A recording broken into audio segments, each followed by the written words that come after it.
Hello to everybody, and hello to Sligo Boy. Um, a Go crowd me page or some kind of support page for the channel. That would be lovely. Obviously, totally miserable evening. Good evening to you as well, GG211. Couldn't agree more. Very, very disappointing game.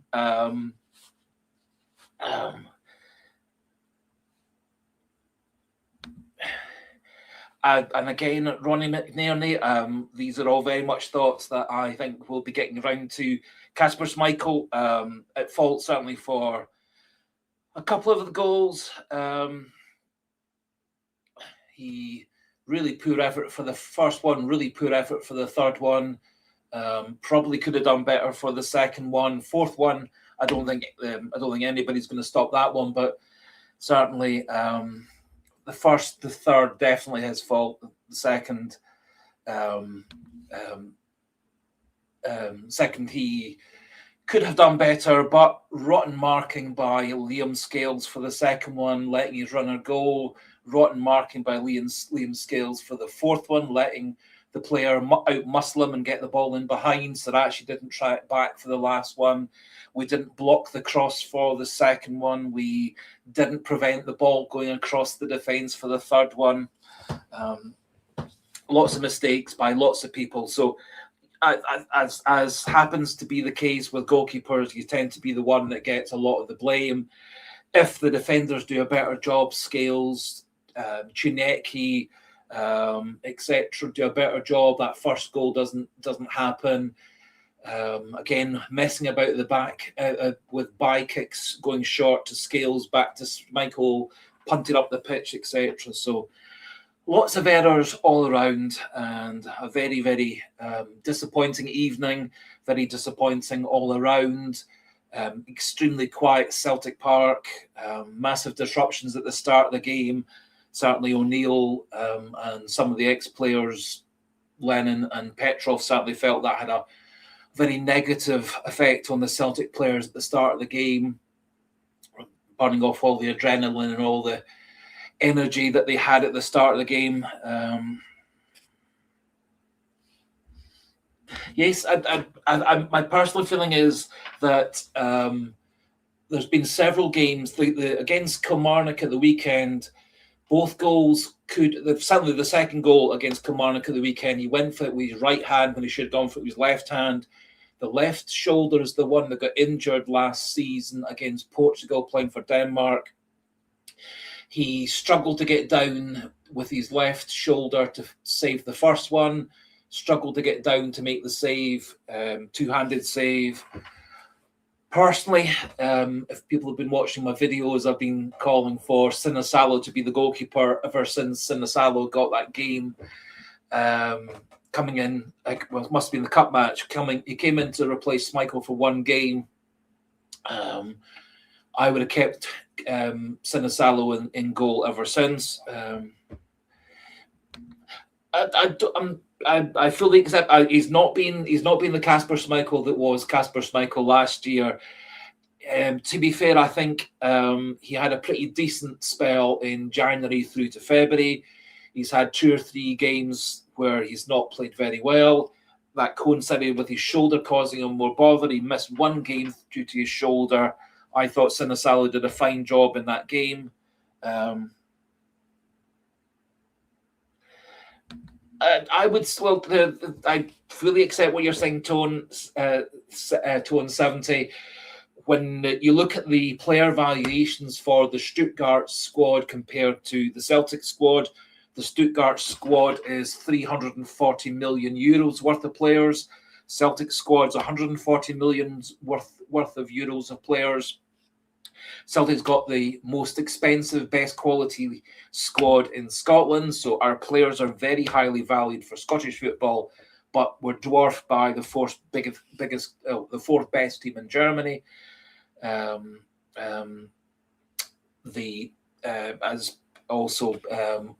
Martin O'Neill and the 2 ex-pros were talking about the TV contract in Germany runs towards €1 billion.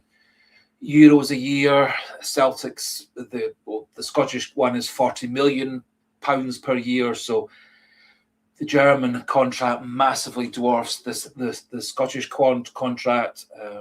Stuttgart's got way more money coming through the coffers than Celtic do through sponsorship, prize money, TV money, etc.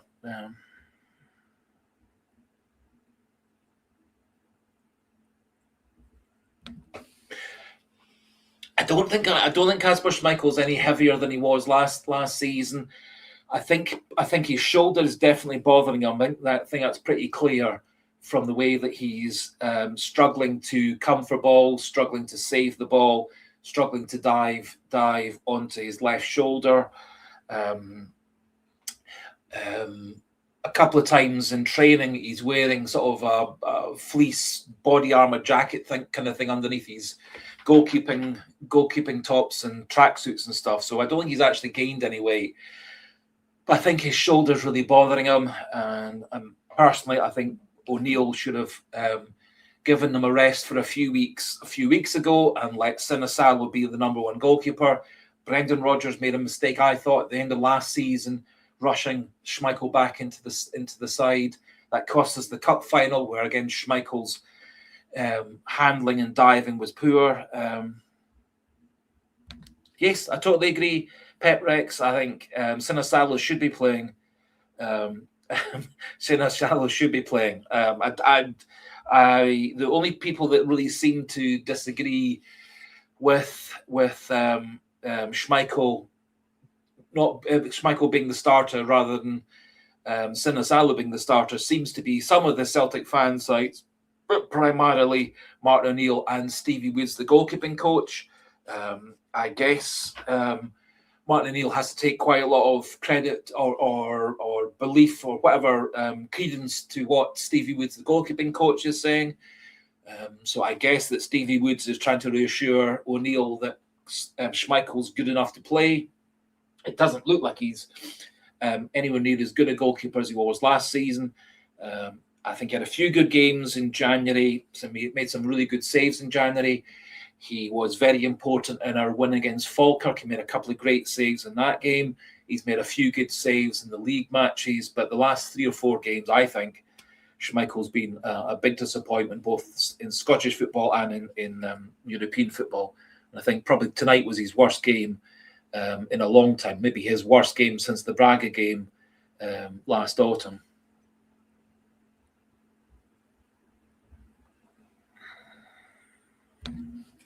Well, no, Pasty 10. I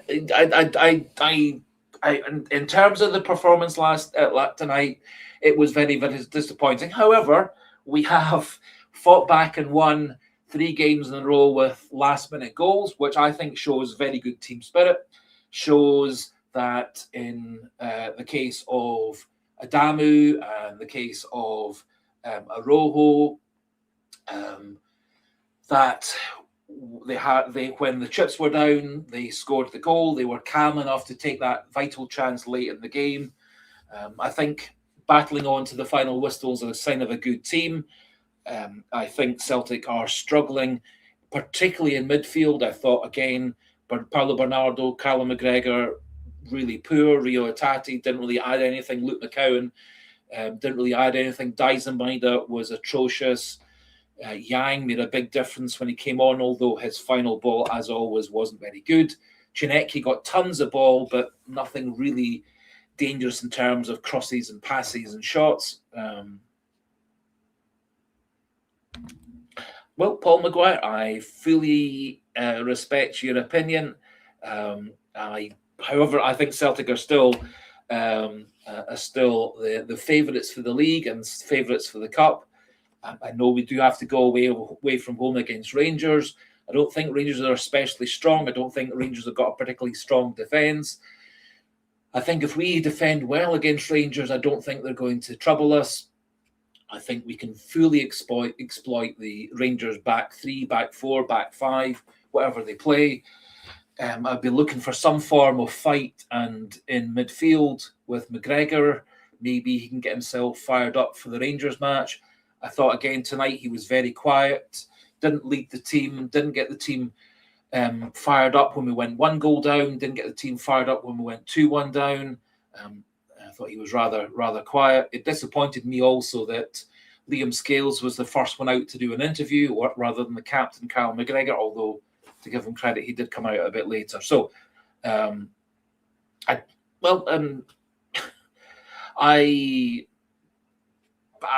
think changing so many players all at once would be counterproductive. I think Trusty has been one of Celtic's best defenders all season. He didn't have a great game tonight, but then he wasn't getting very much support from Liam Scales inside him. Arojo didn't have a particularly good game. Tierney didn't have a particularly good game. The midfield weren't helping them out. So I think Trusty's actually had plenty of good games. Scales has had some good games, although tonight he was very poor. I think definitely Hatate, Maeda are on their way out. I think Kasper Schmeichel's going to be retiring. I thought Yang came on and was very bright, tried very hard, and he created a few half chances, just we couldn't get the ball into the box properly for people to put the ball away.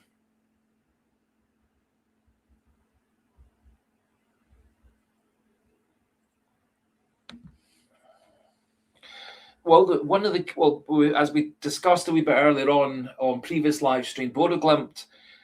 One of the things about Bodo Glimt is they have primarily recruited from Norway, primarily recruited from Scandinavia. They have particularly good way of bringing through the players through their academy, bringing them into the first team. They don't have a big turnover of players. They don't have a big number of players coming in from outside. They're very well managed. They're very well coached, and they have a real continuity of players coming through their system, and they have a real club spirit, fighting spirit, etc. Wee bit similar to some of us who are a bit older with the way Alex Ferguson transformed Man United. He got a whole heap of very talented young players and brought them through the Beckhams, the Giggs, the Neville brothers, Scholes, Butt, etc., merged them with a few experienced players. But the whole key was a lot of the players that masterminded Alex Ferguson's success after a couple of seasons at Man United were the players who've been playing together as a team since 13, 14, 15-year-olds, and they came through all the various age group levels, and then they won the league, and then they hardly stopped winning anything for the next 10, 15, 20 years. And Ferguson kept on bringing through young players, developing young players within his system. So I think one of the things that Celtic have forgotten to do for the last 20 odd years is develop players through their own system. Bodo Glimt are great at bringing players through. Bruges are great at bringing players through. So I think yes. Bodo Glimt and Club Bruges do actually have a bigger TV contract than the Norwegian TV contract, and the Belgian TV contract is actually much bigger than the Scottish TV contract. And I think these things do all matter. The Belgian contract is quite a lot bigger than the Scottish contract. Norway's contract is a wee bit bigger than Scotland's, but all the TV contract in Norway for the men's league goes to the men's league. They've got a separate contract for the women's league in Norway, whilst in Scotland, the pot of money is for all the different teams within the Scottish professional football 8 groups.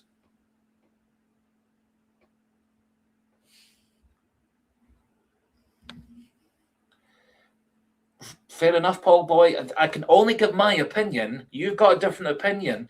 I think Celtic are a better team than Rangers. I think Celtic are a better team than Hearts. Despite all the problems that Celtic are having, they've got themselves back in a point where we're 3 points behind with a game in hand. We win that game in hand, which is against Aberdeen. Now, that's not going to be an easy game. They obviously beat Motherwell last night in the cup match. That obviously is also a bit clouded with 2 red cards for Motherwell. So, however, we win that game in hand against Aberdeen. We go over Rangers into second place. We're level with Hearts on points. We might be behind on goal difference, depending on how much we beat Aberdeen by. We beat Aberdeen very comfortably in... Oops.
Sorry, everybody.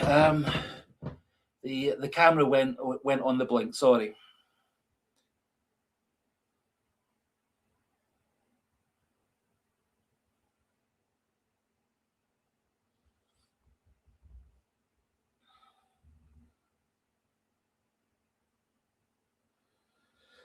Sorry. Hopefully everything's working again now.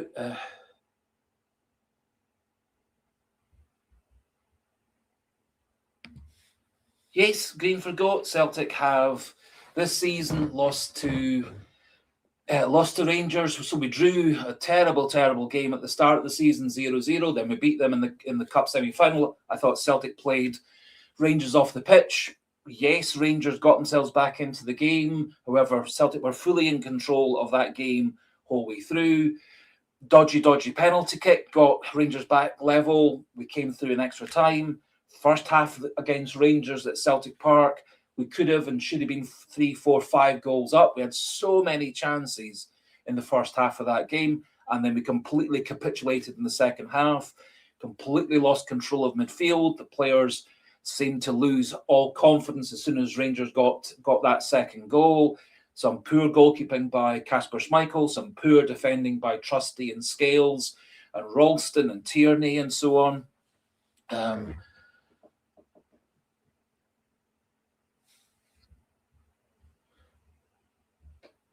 Yep, German football I totally agree. German football is miles and miles ahead of us in terms of quality, in terms of money, in terms of sponsorship, in terms of quality of teams in Germany. As I said at the start a wee bit earlier on, in terms of player valuations, the Stuttgart squad is valued 2.5 times as much as the Celtic squad. That's valued about 5 times as much as the Hearts squad. It's valued 3 or 4 times more than the Rangers squad in terms of quality of players.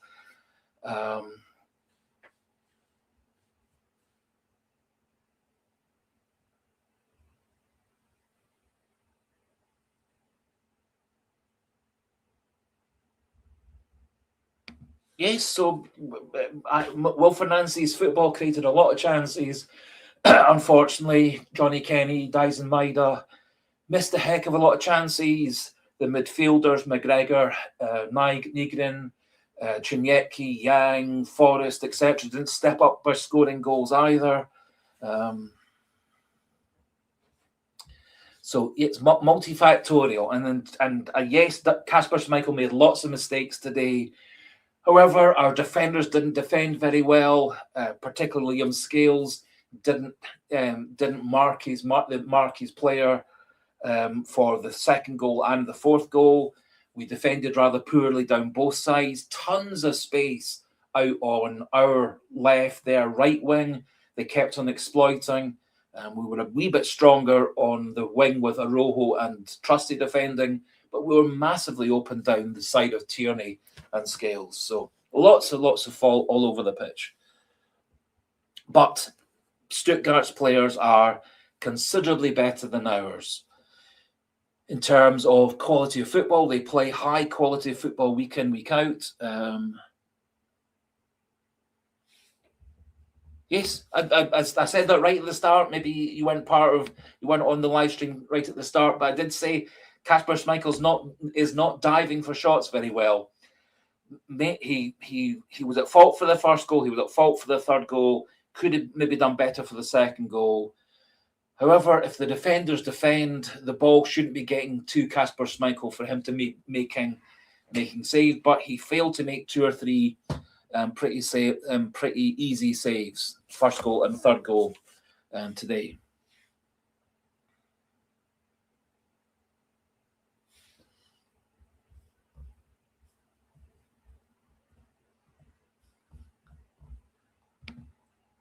Sorry.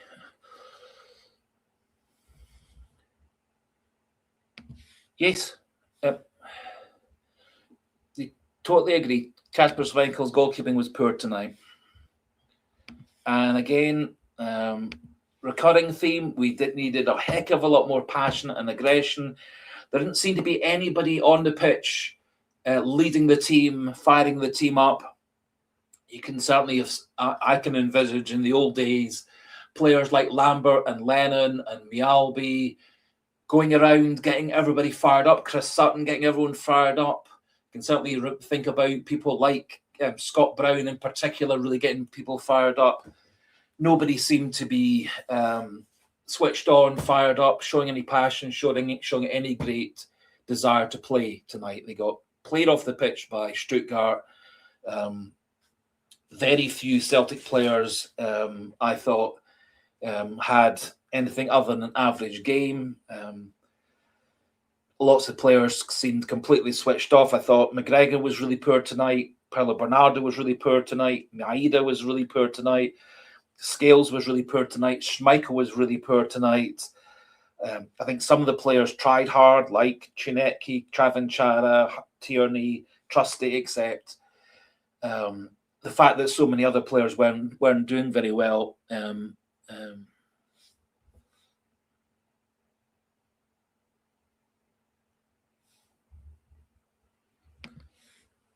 No, the Celtic 6788. That was a present from my daughter for getting 1,000 subscribers. I don't claim to be a big, important, clever channel. It was a nice present my daughter spent her own money on to say well done to her dad for getting 1,000 subscribers. So it's a present from my daughter, which I thought was a nice thing for my daughter to do in support of a channel, which is, I make no claims. I'm not clever and big and important like the Celts are here, or Come On the Hoops, or Celtic AM, or Rimo Money, or all these ones who are all very, very good at doing the job. I'm just an enthusiastic old man Celtic supporter. And I thought it was nice for my daughter to give me a present.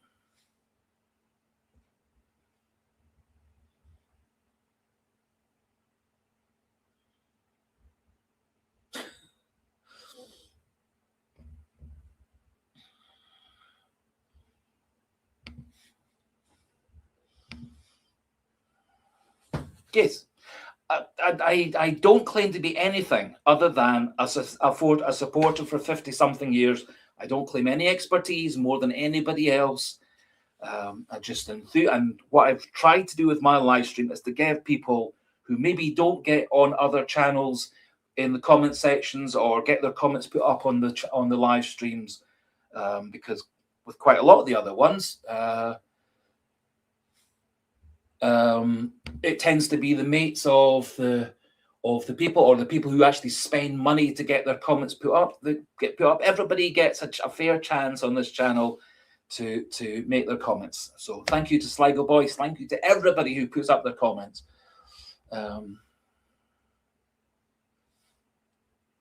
Thank you to Clashman Numpty as well, one of the long-standing subscribers and viewers to the channel.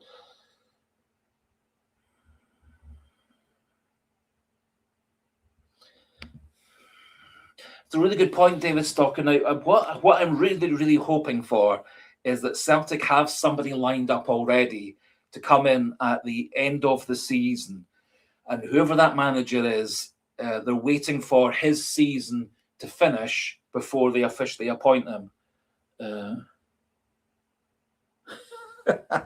David Stocker, what I'm half hoping for is that Celtic have come to an agreement with Kjetil Knutsen of Bodo Glimt, just because his season is ongoing, and that what's going to happen is then there'll be so Kjetil Knutsen's season will end when Bodo Glimt get knocked out of Europe, which might be after the next game, it might be after the next round, but I don't think Bodo Glimt are going to be in the Champions League much longer than 3 more games, i.e. The second leg and the next 2 legs after that.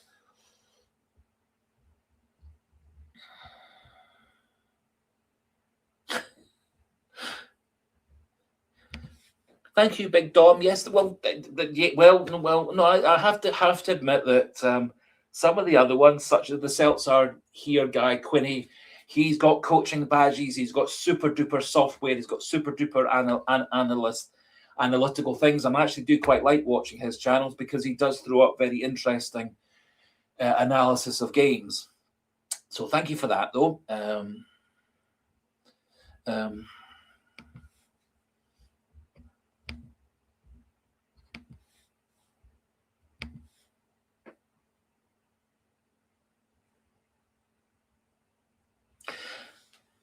think what tonight showed for me is that we got outclassed, outplayed. One of the interesting things is Stuttgart had 21 touches in Celtic's box, scored 4 goals. We actually had 32 touches in the Stuttgart box, scored 1 goal, which was by a scrappy interception by Nygren from a mistake at the back. They were very efficient at turning less possession than Celtic. Celtic had 52% to their 48, according to the stats I've got. They turned their possession into goals because they had so much more quality. Their passing was so much better than ours. They pressed us. They made our back four make some very poor passes. They made Kasper Schmeichel just punt the ball up the pitch aimlessly. Chavin Chara got out, muscled out, outfought. Iheanacho the same.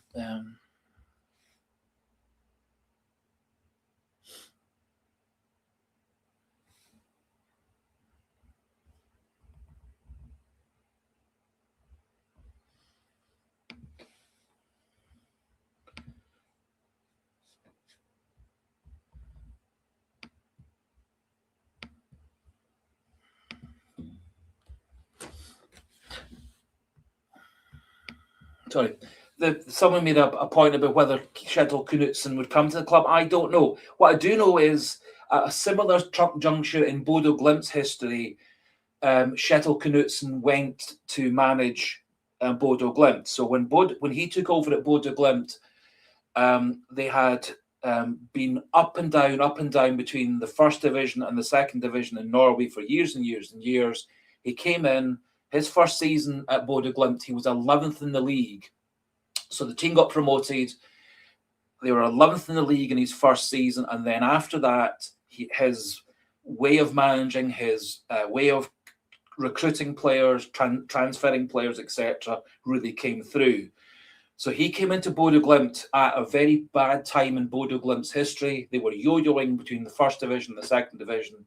Then he got them better and better and better to the point where they now are able to challenge in Europe, largely due to really good recruitment within Scandinavia, particularly Norway, and really good at player retention. And also having a conveyor belt is if they do sell a player, they have someone young who's already part of the system to come in and replace them.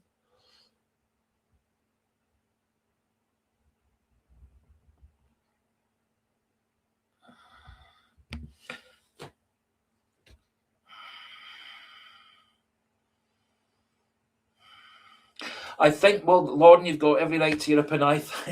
I think a lot of football managers would love to come and manage Celtic. Very big club in Scotland, obviously. Great history of success in Scotland. We have got, as everyone keeps on talking about, we've got a lot of money in the bank. I think there's going to be quite a large turnover of players this season. Celtic's also got a global brand, a global support group. I think there are a lot of managers who would be happy to come in and take Celtic on. I think some managers might also see resurrecting Celtic, turning them around, might be a challenge to their career. That's one thought as to Kjetil Knutsen. As I said, at Bodo Glimt, he came in when they had been going through a very stormy time, up and down, and then he turned them around and got them better and better and better. So maybe he's looking for a challenge. He's reportedly turned down a few different jobs. I don't know. It would appear through the week that Ange Postecoglou says he has no intention of coming back to Celtic, although he regrets having left Celtic in the first place. I regret Ange Postecoglou leaving Celtic in the first place. I think had he carried on, again, some of that continuity of recruitment, bringing players through, all these kind of things would have helped. I think we, going back to Rodgers, put Celtic back a bit. We've had a rotten season this season. And having said all that, we're still fully in contention to win the league. We win our game in hand. We go top level with Hearts. I think Celtic are going to finish the season better than Rangers, better than Hearts. Getting knocked out of Europe, obviously, after the next game will cut down on the number of midweek games Celtic's got, allows them to concentrate a bit more on the cup matches and the league matches.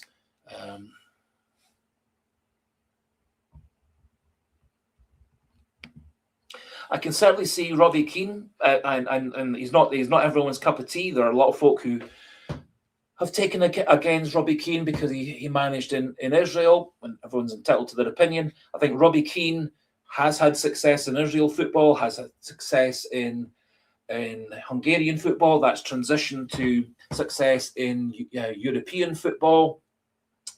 I think moving from Ferencváros to Celtic would be a definite upgrade in the term of his career. I think he's a Celtic fan all his life. I think he would relish coming into Celtic. Whether he's good enough to be a Celtic manager, goodness only knows.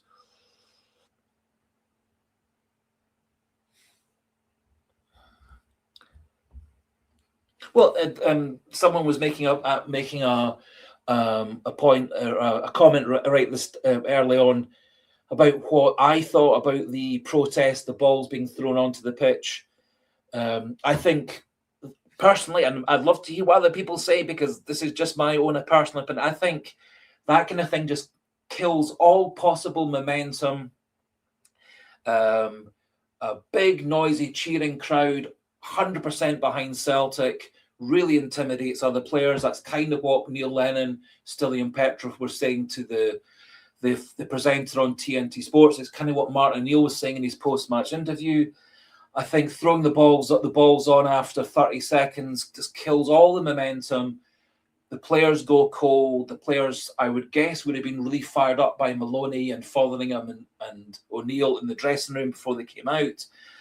And I think waiting for 3-4 minutes whilst all these balls are picked up, I think that just kills the momentum. It kind of did that at the Partick Thistle match. They when they threw all the scrunched up bits of paper on, it killed the momentum in several games when balls and stuff were thrown onto the pitch. I think the fans did a tremendous job at Kilmarnock supporting the players right through to the end. I think the noise, the atmosphere at that game really, really helped them. I think the noise, the lack of noise, the lack of atmosphere for the Dundee match also hindered the players as well. So I think a big noisy Celtic Park, the fans 100% behind the players, cheering them on, not booing the goalkeeper who's made mistakes. And I'm sure everybody in their own lives, if they make mistakes, the last thing they need are their colleagues, their loved ones, their brothers, their sisters, their husbands, their wives, their children, making fun of them, criticizing them, booing them, being nasty to them. If I make a mistake, people come rally around and cheer me up and support me and say, "Oh, it doesn't matter," and this, that, and the other.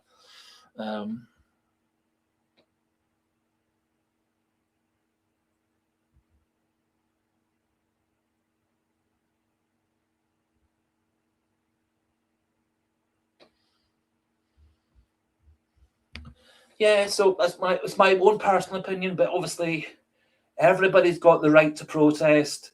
Can't remember who I was having a discussion with.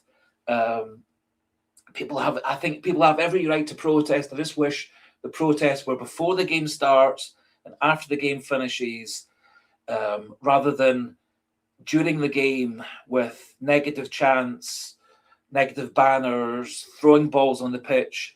And the other thing that I don't know whether could be a factor, but Celtic's had numerous warnings from UEFA because of supporter behaviour. Do we really want to see Celtic Park closed down for home fans for the next couple of European matches next year? I would personally say no. I think that plays into the opposition hand. We were quite lucky when we went to Feyenoord Rotterdam because their home fans were nearly all barred from the game because of their bad behaviour, their fans' bad behaviour. So there were actually more Celtic fans reportedly for the Feyenoord Rotterdam game than there were Feyenoord fans in that ground. So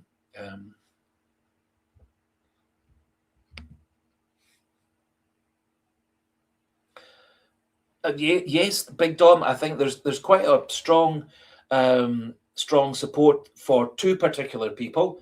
The current Motherwell manager, which would be interesting because Celtic haven't actually taken a manager from another Scottish club since Tommy Burns, which is the best part of 30 years ago.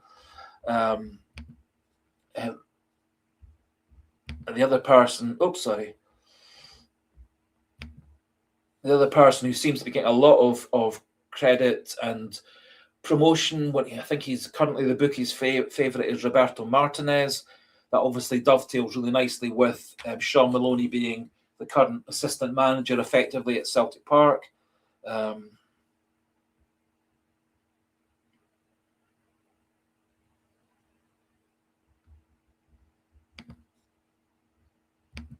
Yep, Lauren, as I said, everybody can support Celtic in their own way. Everybody has the right to protest in their own way. I just think it's counterproductive. I think that sort of protest, throwing the balls on the pitch, disrupting the start of the game, puts the players off, makes them feel, doesn't make them feel supported. I think it disrupts the flow. It kills the adrenaline. It kills the team talk that O'Neill and Fotheringham and Maloney have given them beforehand. I think it just kills all the momentum's flat. And I'm all for protest and all these different things. I just think it's far better if it's before the game and after the game, or during half time. But I think during the actual playing time, it's so important. As the comeback against Livingston, the comeback against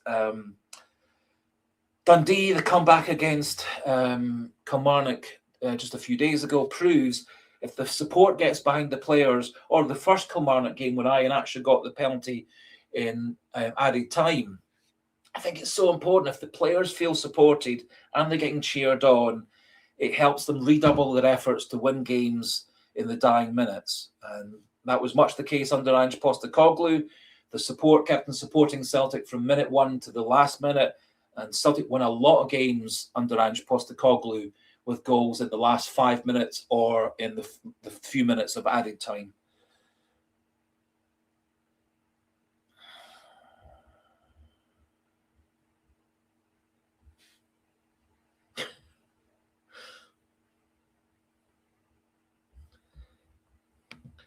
Well, Green Smoke 67. Well, the articles I've been reading recently are suggesting that Rodgers had no intention of staying at Celtic under any circumstance. And behind the scenes, he was saying to people that he was leaving at the end of the season. He wasn't going to sign any new contracts. However, he had strung along the board and Desmond and Nicholson and so on, and he didn't actually talk about these things actively in the press conference. He's kind of implied it was still under negotiation. A lot of the people behind the scenes are saying that Rodgers was already lining up his next job, probably in Saudi football, and within 3 or 4 weeks of leaving Celtic, he had that job in Saudi football. So I would suggest maybe Rodgers was already intending to leave at the end of the season, but that's speculation.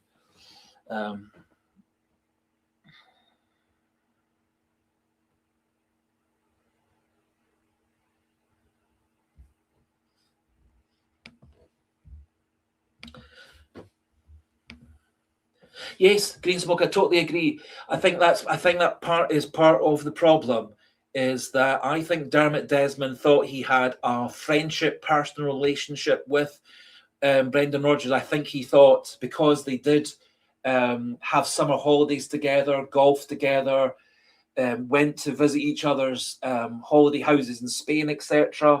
I think he thought he actually was pals with Brendan Rodgers on the pitch, within the club and outside the football club. And I think that's part of what it is. Quite often, obviously, when friendships fall apart or marriages fall apart, quite often both sides are rather bitter or one side's rather bitter. And I thought Dermot Desmond's comments when Rodgers resigned or was forced out, or however one wants to describe it, sounded quite like a bit like a jilted lover, a couple who divorced, etc. There was a lot of bitterness and blaming blaming and maybe not taking responsibility for their own side of the faults, etc.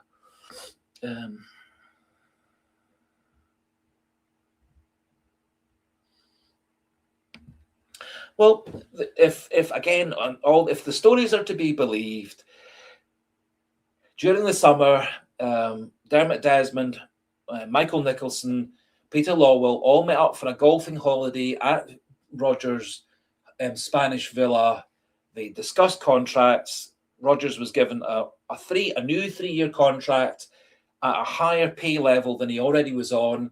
So he was already on £3.5 million a year, which really is made him by far and away the highest paid manager in the history of Celtic, one of the higher paid managers in British football, never mind Scottish football. And Celtic were going to give him more money.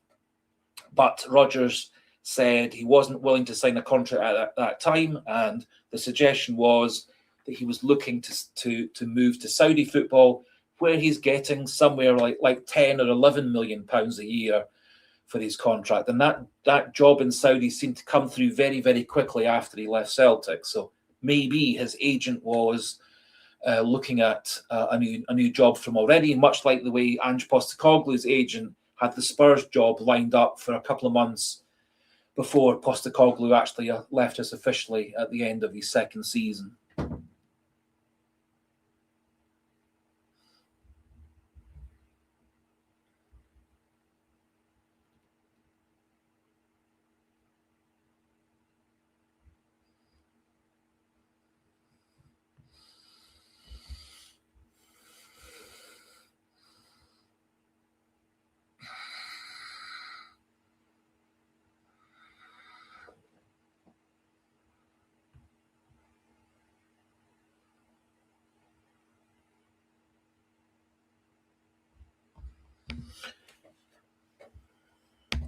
Fair enough. I don't know. All I'm saying is that multiple articles I've read citing inside sources such as Darren O'Day, who of course was heavily involved behind the scenes at Celtic at that point. He was a coach at Celtic at that time.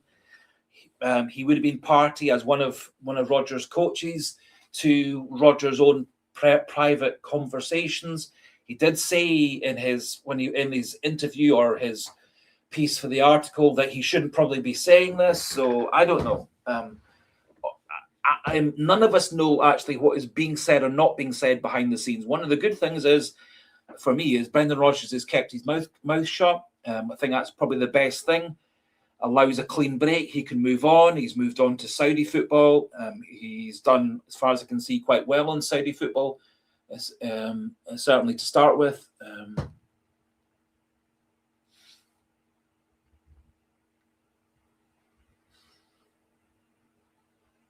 Yes, Polyboy 67. I think the tie obviously has gone.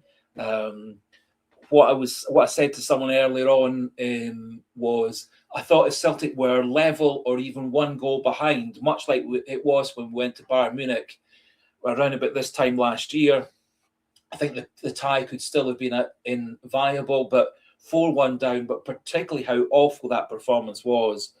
I think he should be probably resting quite a number of players for the following game, the Rangers game. And I don't think we can put out a reserve team as such, because there are probably various different UEFA rules and guidelines about fielding a strong team. But I certainly would say that they probably should. The players who were on the bench today should be the starters for the game against Stuttgart next time around, protecting people who are going to be important against Rangers, people like Trusty, Oroho, Tierney. Hopefully Cal McGregor can get himself back into good form. I think he's been one of Celtic's most disappointing players.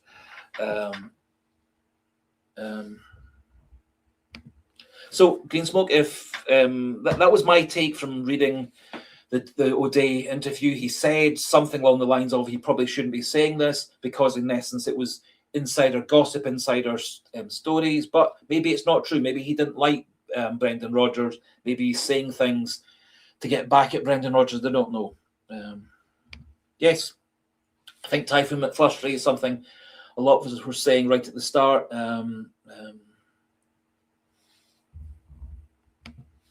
That Kasper Schmeichel was really poor. Yes, Lauren, I completely agree. Weak today. We were weak mentally, weak physically. The last 10 minutes, although we did actually have a couple of, we had Sriracha who hit the ball over the bar, and Arojo nearly scored at the back post in the last couple of minutes of added time. I thought the last 10 minutes of normal time, we were pretty flat. We didn't really seem to be committed.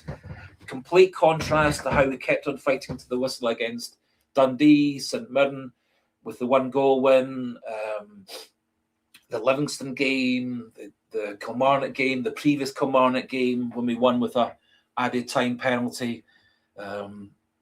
We've actually won a lot of games this season with goals in the last 5 minutes of normal time or in added time.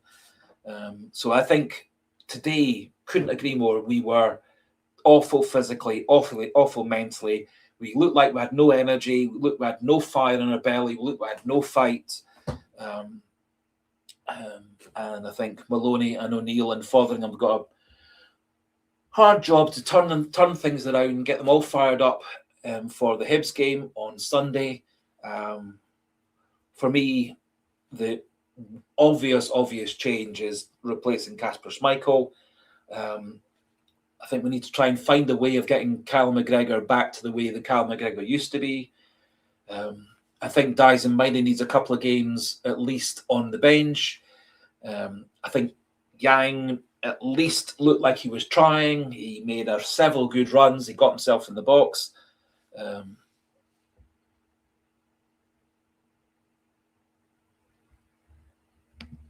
Yes, that was kind of what Neil Lennon and Stilian Petrov were saying in their post-match interviews, that some of the players didn't look like they had confidence. That may be the case.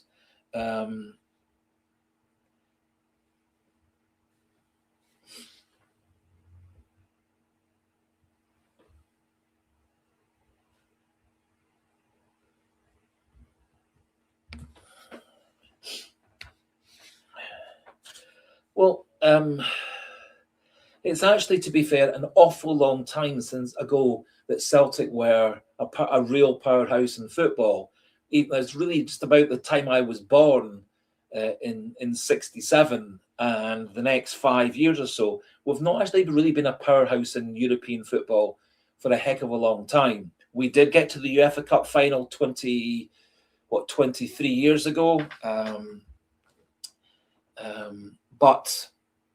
And we got to some last 16s in the Champions League, but it's a really long time since we were any kind of threat in the European Cup that became the Champions League. So a couple of last 16s in the Champions League.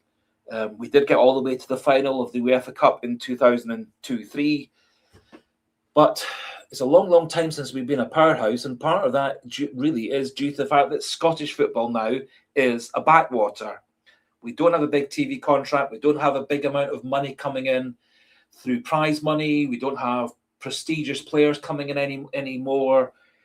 Pretty much around about the time that Martin O'Neill left Celtic, it's when the TV contract went down and down, the league went down and down, the prestige went down and down.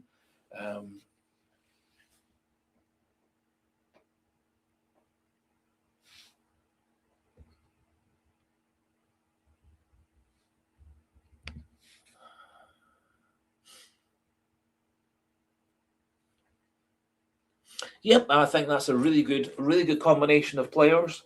I do wonder whether having Oxlade-Chamberlain beside McGregor might improve the way that McGregor plays. I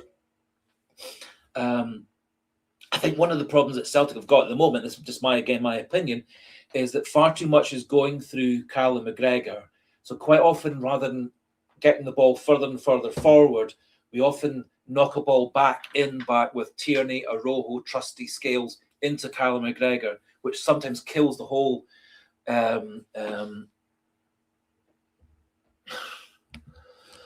I would say Scottish football is way ahead of Irish football, Welsh football. Our football is around the same level as Scandinavian teams and the Eastern European teams. Our league in terms of prestige is very low down in the rankings. Scottish football is ranked 29th in the world in terms of quality, prestige, money, all these things all get put together. The Scottish League is 29th in Europe, or 29th in the world. The English Championship is 7th best league in the world. The English Premier League clearly is the first. Bundesliga, Serie A, La Liga, etc. are all in the top 5. The English Championship, in terms of TV contracts, quality of players, wages, quality of opposition, etc., is number 7 ranked in terms of all those things. We are down at 29, and we're going down and down and down.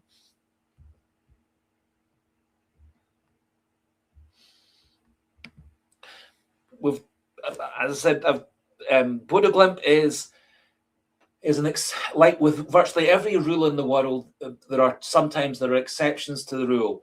Bodo Glimt have been really well managed, really good recruitment policy, really good bringing through of their own players, really good conveyor belt. Actually, really very, very similar to what Jock Stein did in terms of replacing the Lisbon Lions with the players known as the Quality Street Kids. He had a tremendous policy with young players being brought through into the first team, merging his young players little by little into the first team to replace the aging Lisbon Lions. So people like Davy Hay, Ken Dalglish, Lou Macari, George Connolly, Danny McGrain, etc. slowly but surely came through into the first team to replace the players like Bertie Auld and Tommy Gemmell and Jim Craig, etc. were all reaching the retirement age. And Ronnie Simpson disappearing, Evan Williams came in, then Peter Latchford came in.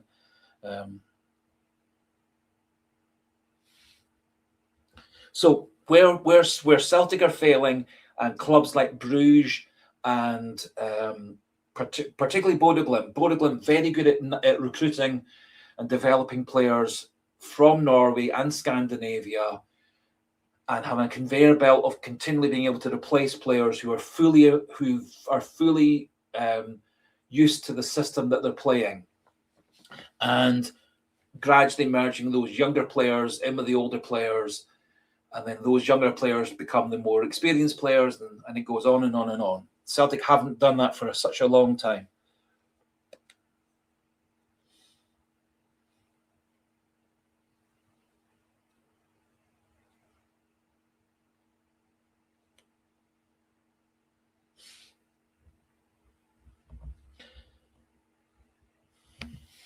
Yes, open news now. I think that he's Kjetil Knutsen at Bodo Glimt has developed a blueprint that works really, really well. I think, actually, to be fair, Ange Postecoglou had a similar blueprint at Celtic that he did. I think Ange Postecoglou did a tremendous job coming in to take over at Celtic at a very difficult time, post-COVID season, post a terrible season under Lennon and Kennedy. He had a squad that needed renovated and renewed and changed. He came in with a different idea about playing football. He very quickly got that bedded down in the players. He merged that in with the existing coaches. I think Kjetil Knutsen would probably have the same sort of blueprint for success at Celtic. And as I said, the board, etc., backed Ange Postecoglou's different system, and so I can't see why they wouldn't do the same for Kjetil Knutsen.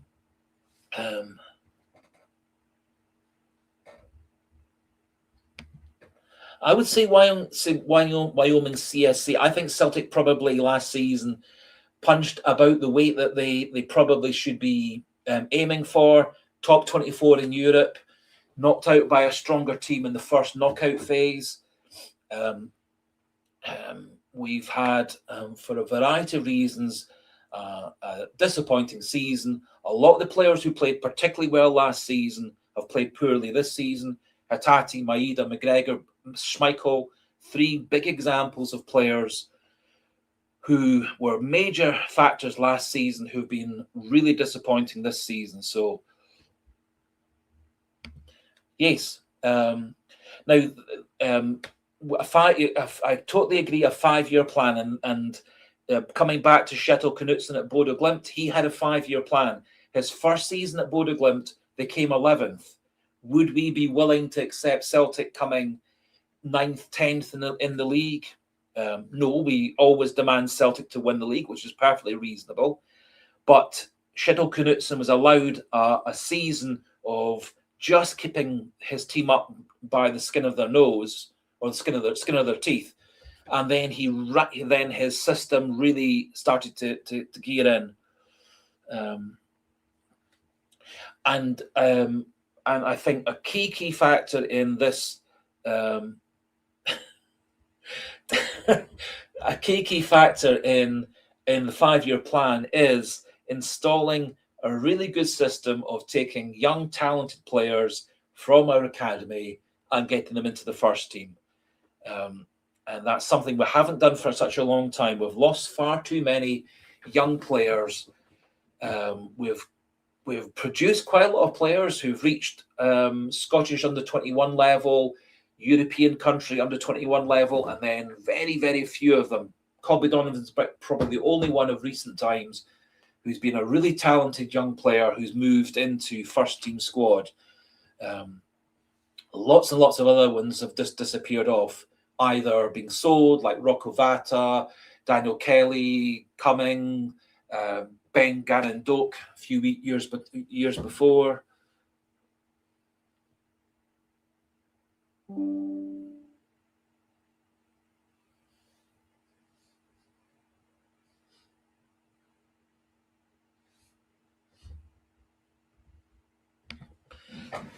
Well, we could have a 5-year plan for a manager who wants to commit 5 years to Celtic. Quite clearly, Ange Postecoglou didn't want to commit 5 years to Celtic. Very obviously, Brendan Rodgers didn't want to give over 5 years to Celtic. When he came in, he talked about a 3-year plan. He should really have been talking about a 5-year plan leading into a 10-year plan. I've referenced this a few times, but people who've turned around football clubs, Alex Ferguson at Man United, Arsene Wenger at Arsenal, turned them into very, very successful teams in England and then into Europe. They had a plan that they delivered. It took a bit of time, particularly for Ferguson, to get success at Man United, but his success was built on good transfers, good scouting, but also bringing through young players who were used to playing with each other in younger teams, academy teams. He sent a few of them out on loan to get first team experience, etc. And then he brought them into his team as 19, 20, 21-year-olds. And as Alan Hansen said at the start of that season, you don't win anything with kids. Well, that season, the team of Beckham, Giggs, Butt, Scholes, the Neville brothers, etc., won the league. And it was a team that was built on those young, talented star players who had been playing together for 5, 6, 7, 8 years.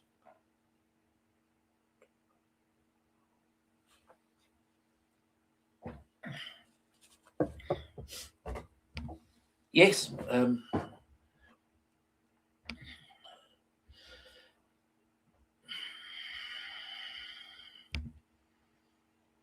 Scott Brown would be an example of somebody who probably would dedicate his time to Celtic.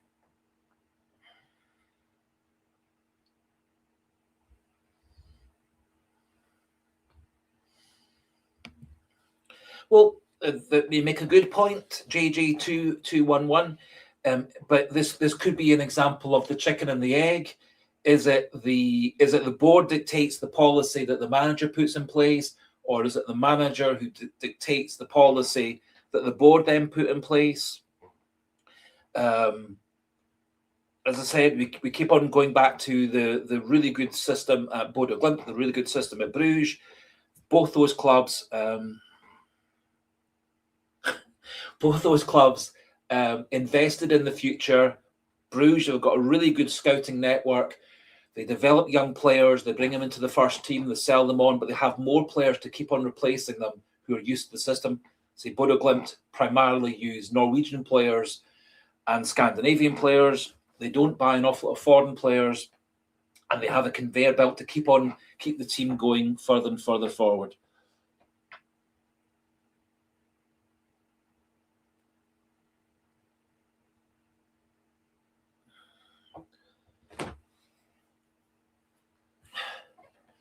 Well, the reason for having in my opinion, the reason for having a 5-year plan is it means you keep on delivering success. As said, Jockstein in the late 60s had a 5-year, 10-year plan. They carried through to transition the great Lisbon Lions team to another team, and they won 9 leagues in a row. Celtic had a plan for the future, which is why we won the league another 9 times in a row. And we have actually won the league 13 times out the last 14. We've won doubles and trebles most seasons over the last 15 years. We've won doubles and trebles for most years over the last 25 years since Martin O'Neill came in with a plan. He had the benefit that at that time Scotland had more prestige for signing people like Sutton and Larsson and Lennon and Lambert and so on. I don't think Scottish football has now got the prestige to attract people like Chris Sutton, John Hartson, to come and play in Scotland rather than playing in England or going to play in Holland or France or wherever.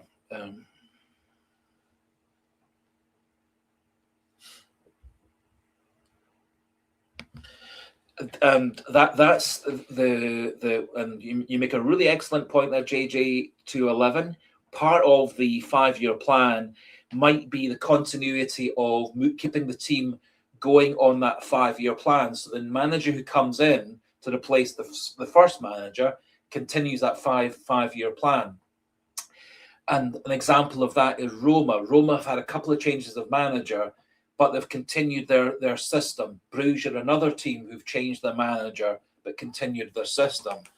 So the 5-year plan can be master money by a manager, but it's then carried on by subsequent managers. So it becomes the blueprint of how that club works. So I dare say when Kjetil Knutsen leaves Bodo Glimt either for another job or simply retires, that Bodo Glimt will keep that blueprint going because it succeeds. And then the manager they recruit to replace the first manager is a manager who will fit into that system. And that's the system. Say Roma have been playing the 3-4-3 style formation for a long time. And Roma keep on getting managers who are comfortable playing a 3-4-3 and want to play a 3-4-3.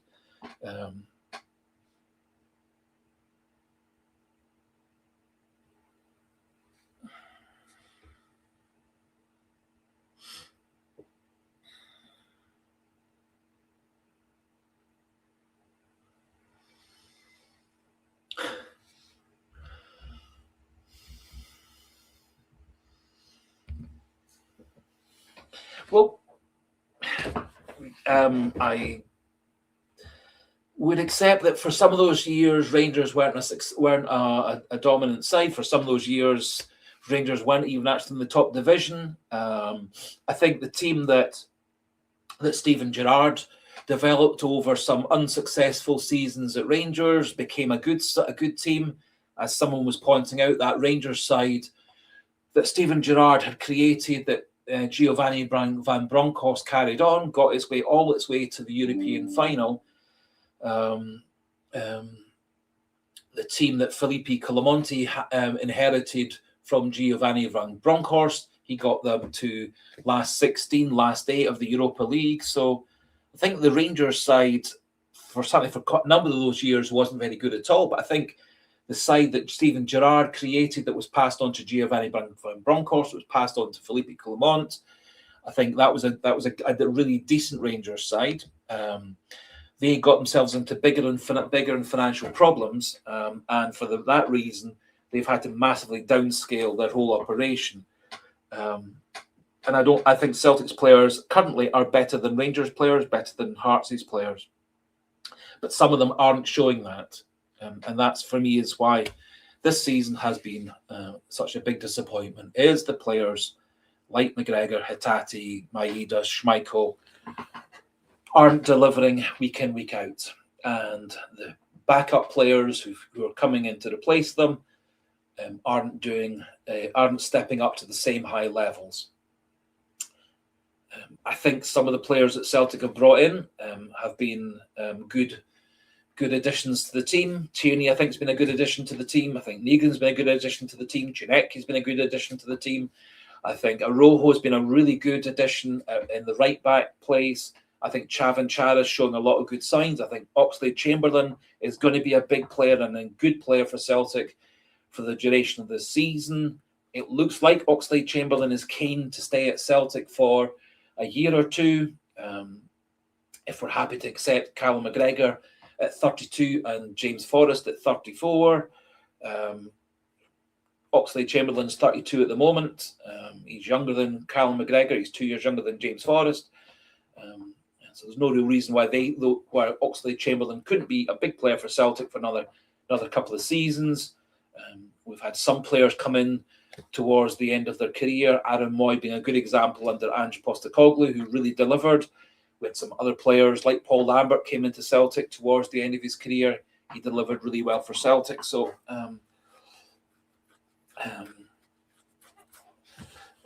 I think actually Celtic do have brought in some good players this season. I think a lot of the transfer policy has been rather disjointed. I don't think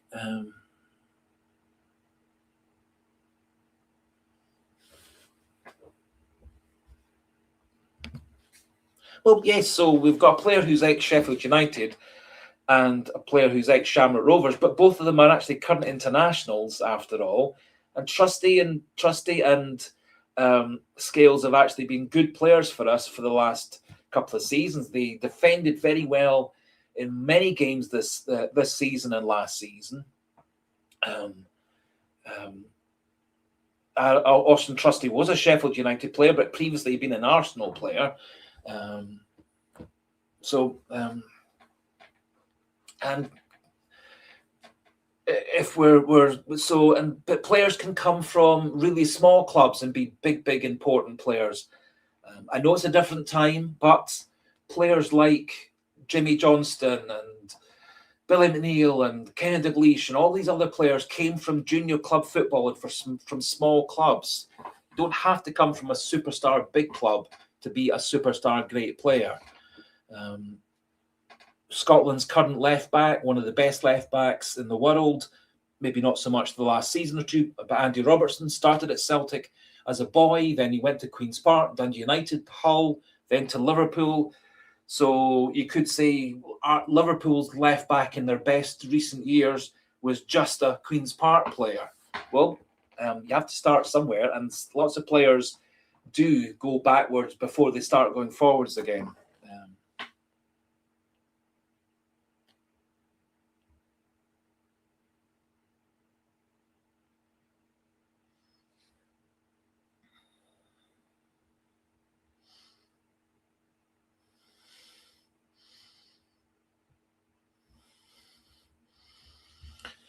Yes, I think he was trying not to criticise the fans. He did say he didn't really understand the protest at the start. I think he was trying to say that he thought that the throwing the balls onto the pitch completely killed all the momentum, all the adrenaline, all the sort of the fighting spirit. I think it created a very flat atmosphere at Celtic Park.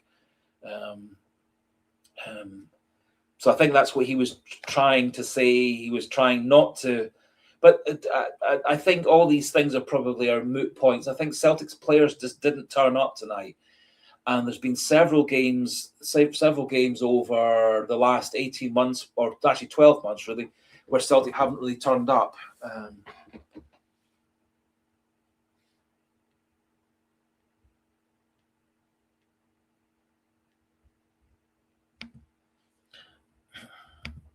Well, yes and no, but the same players who came from junior Scottish football and came through Celtic's academy were the ones who went on to win the Champions League against Inter Milan, got back 3 years later to lose the final to Feyenoord. So,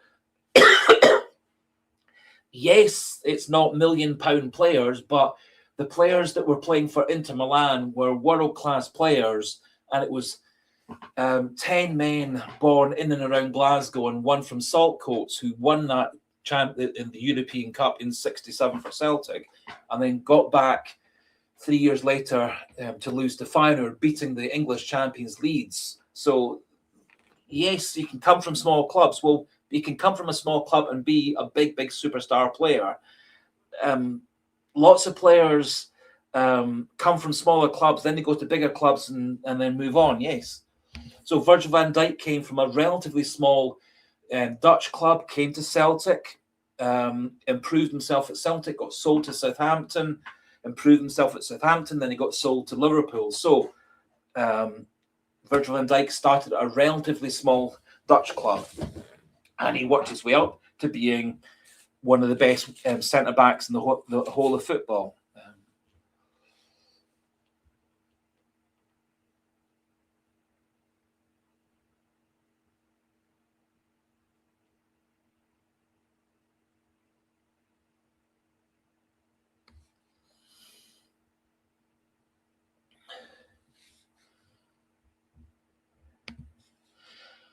Fair enough, Ouija Ball. All I can say is, all I do is I speak from my heart, the way that I want to support Celtic. Everybody can support Celtic in different ways. I like to be positive about things. It makes me feel better to be positive. Some people don't feel. Some people like criticising people. Each to their own.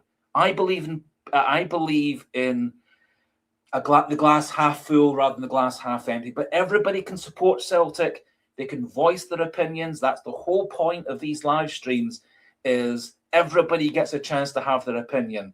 I get a chance to have an opinion. Open News Now, Ouija Ball, Dookie 3D, Clashman, Numpty, Sligo Boy. Everybody gets to have their opinion, and everybody's got the same opinion and different opinions. So, yes, I'm not getting defensive. I'm just simply standing up for Celtic's players. Just like I would stand up for a member of my family or a workmate or somebody I was looking after, someone I was trying to teach, or whatever the case may be. I believe in standing up for people and supporting people and so on. So that simply comes down to me.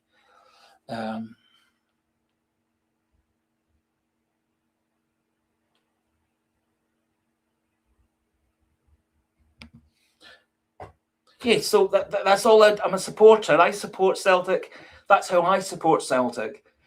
For a variety of reasons, financial, health, etc., I can't get to Celtic games to watch them very often at all. So I support them from home. I support them through this channel. I support them by creating a live stream and a forum for fans to share their opinions.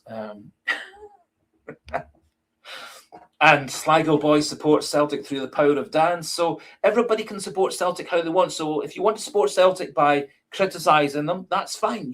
That's one way of making people better. It's a really good philosophical argument about the carrot and the stick. Do players or workmates or family members or friends respond better to a kick up the backside, or do they respond better to having someone put their arm around them and encourage them and support them and counsel them, etc. Now, a lot of folks said when O'Neill and Maloney and Fotheringham came in after Rodgers left, and was all the kerfuffle with that, and same again when Nancy left and the same people came back in, a lot of what O'Neill and Maloney and Fotheringham did was simply get the players confident again, make them feel big about themselves, make them feel that they were good players, etc.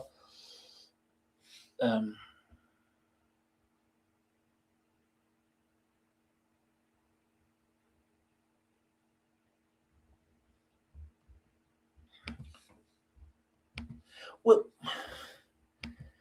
with respect, Typhoon McFlustery, right at the start of the live stream, for people who were on at the start of the live stream, I did say it was a terrible performance. Virtually no one in Celtic's team performed anything above a 6. So in terms of players today, I've given the highest I've given anybody was 6. I've given players 4s and 3.5s and 5s and stuff. It was a really, really poor performance all around. We weren't good enough technically. We didn't show any spirit, didn't show any fight. We didn't show any comeback into the game when we went 1 down and 2-1 down. When it got to 3-1, I thought, well, the game's gone. There's no way we're coming back. I thought when it was 2-1, I thought the start of the second half, we did actually get ourselves back into the game a bit. So I did say right at the start, it was a terrible performance. However, this is one bad game. We've got a big game against Hibs. We've got now a very unimportant game against Stuttgart in Germany a week today. We've got big games against Rangers, Aberdeen, Rangers. We've got a big game against Motherwell mid-March. We've got a game against Dundee United, and then there's an international window, which I think then allows Celtic to take stock. Half the team will be away on international duty. Half the team will still be at Celtic Park with Maloney, Fotheringham, O'Neill, etc. I think it gives a chance for the players who are not away on international duty to get really bedded in. So some of the players who are here on loan, maybe Adamu, Chavanchara, and Vuka, etc. I've got no idea about whether Arojo and Trusty will be playing for their countries or not. But it does leave probably about half of the Celtic squad, at least, still at Celtic Park during that international window. It allows people like McGregor, who's played a lot of games this season, a rest. I think that's important. It allows O'Neill, Maloney, Fotheringham to sit down with those players to develop a game plan and a plan with a 10-day no games, to make a plan for the games that are left in the season, be it hopefully further rounds of the Cup, the post-split fixtures, Rangers, Hearts, Motherwell, etc.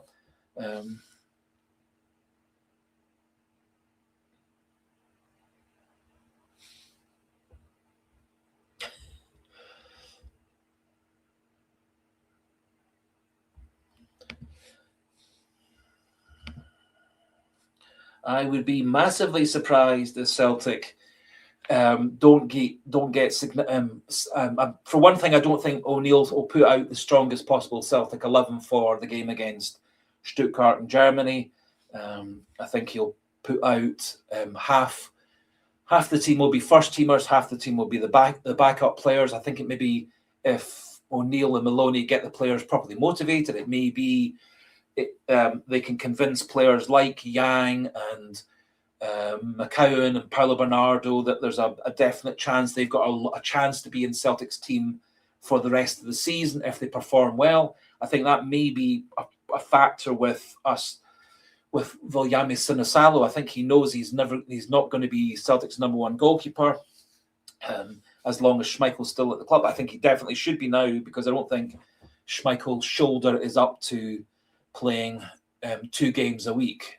And I think he was at fault for several goals tonight, and he was at fault for partly one goal on Sunday, and definitely for the second goal. Although second goal on Sunday, Scales, poor clearance. Scales then didn't mark the player, then he didn't challenge the player with the header. Then Schmeichel made a very poor effort at saving that header for the second goal.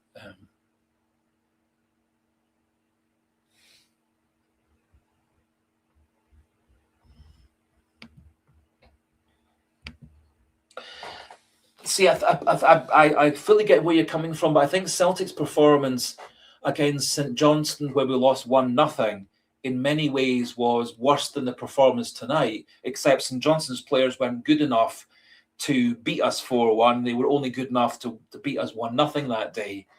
I think similarly, the Aberdeen Cup final was as poor as it was today, except Aberdeen's players weren't so good as to punish us 4-1. Stuttgart, as I say, have a lot of really good players. They have a very high-priced squad, a very well-remunerated squad. They are the fourth best team in Germany. And it shows the massive gulf in class between German football and Scottish football. Now, last season, we lost 2-1 to Bayern Munich at Celtic Park. We then had a very brave 1-1 draw in Germany in the second leg. Now, Bayern Munich last season are not as good as they were the season before or this season. They had a bit of a lull last season, which is why they were playing us in the first knockout stage of last year's Champions League.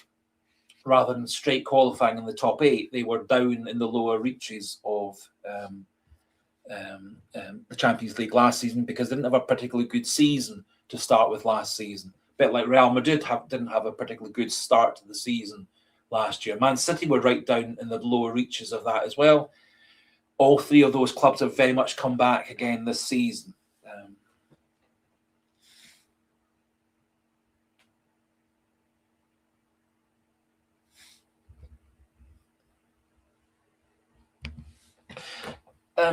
Certainly, I would agree very much with that point of view.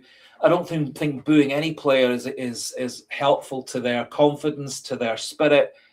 And again, it comes back to some people believe in different ways of motivating players. Some people do respond to criticism and the hairdryer treatment that Alex Ferguson was famous for. Most players, most human beings tend to respond well to being supported, someone sympathizing with them, encouraging them, etc. But each to their own. A lot of Celtic fans thought the right thing to do for Kasper Schmeichel was to boo him. He knows that he made mistakes. He knows that he let goals in he shouldn't have let in. And in general terms, when you make mistakes, be it a defender or a goal scorer or Kasper Schmeichel, you know you've made a mistake. And if we're being brutally honest, our final pass wasn't good enough, our final cross wasn't good enough, our finishing wasn't good enough, our set-piece delivery was awful this evening. Kieran Tierney's wasn't very good. Paulo Bernardo delivered a few that were awful. And we actually this season have scored in Europa League. 8 of our 8 goals this year in the Europa League from Celtic have been from corners, free kicks and penalty kicks. It's been a massive part of our Europa League success this year, has been dead ball situations. 3 of our last 4 goals were from corner kicks in the Europa League.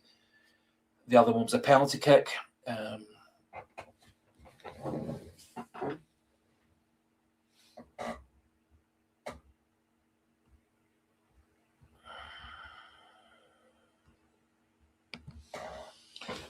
I don't know what so fully accept other people believe that booing players is the right thing to do. I think it's counterproductive. I think throwing balls on the pitch to disrupt the start of a game, I think that's counterproductive. But other people have different opinions, and everybody's entitled to their different opinions.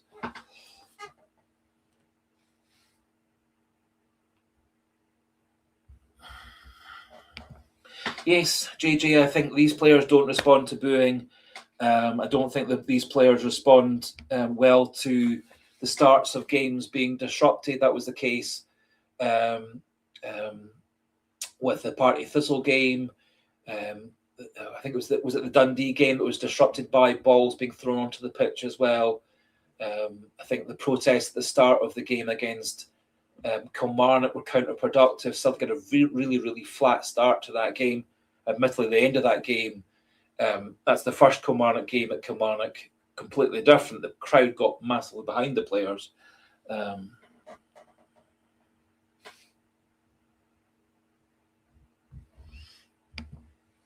Yeah, I think it kills all the positivity of a noisy Celtic Park, all the songs, all the cheering, all the lights, all these things. I think a cacophony of raucous partisan cheering would have drowned out the Stuttgart fans, so that they couldn't hear their fans cheering them on. All they could hear was a constant noise from Celtics fans.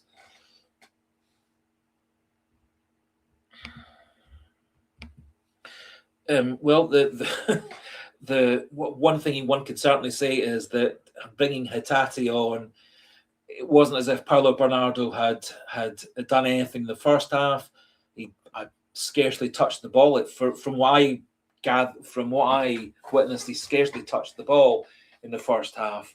Didn't really break anything up in midfield. Didn't pass particularly well. I keep on hoping that Maeda and Hatate and McGregor will turn the corner and suddenly start playing well. We're talking about the international break, which is about 4 weeks away or so away. It at least will give players like McGregor and Hatate a bit of a rest. I guess Maeda will be off with Japanese duty. Kasper Schmeichel will be away.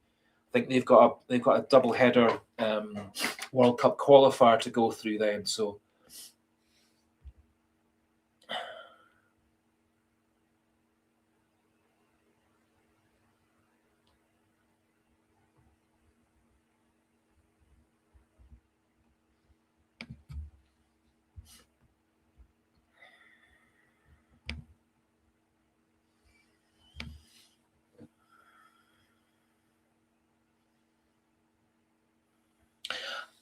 Again, it's not as if Celtic. It's not as if the Celtic fans drove Ajeti or Barkas away. They weren't good enough to play for Celtic, so Celtic moved them on loan and then sold them both. So I don't think it's the fans. So I think the managers knew they weren't playing very well. The managers knew they weren't delivering, so both players got moved on. I think some players. I think Kasper Schmeichel is a good goalkeeper. He's had couple of bad spells this season, and I think his shoulder problem from last year's injury is still grumbling on, which is not that unexpected for a man who's 39, 40 years old. It makes it's a lot harder to get over any injuries when you're 39 or 40 compared to how you were when you're 19 or 20.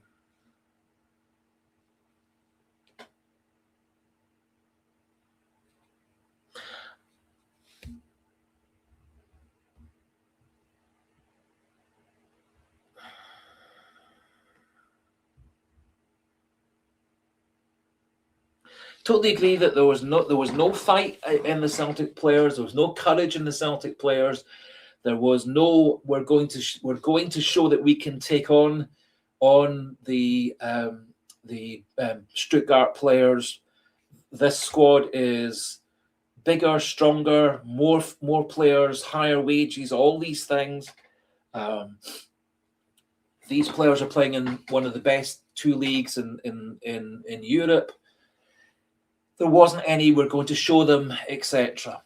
So there was lots and lots of things. Now, that's largely down to the players, that they didn't have that inner fight in them. I would contrast that to the inner fight they've shown against Dundee, Livingston, and Kilmarnock. In all those games, they've come back to score late goals to win games. We scored a late goal to beat St Mirren, 1-0. We scored a late goal to win against St Mirren at the start of the season. We scored a late goal to beat Motherwell towards the end of Rodgers' spell as a manager. So we have shown in domestic football a desire to keep on playing to the whistle and coming through in the end.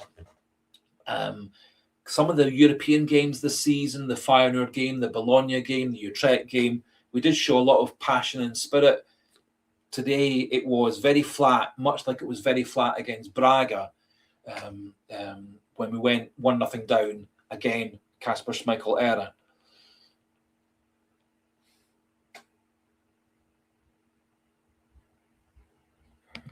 Yep. So that certainly is what Martin O'Neill said.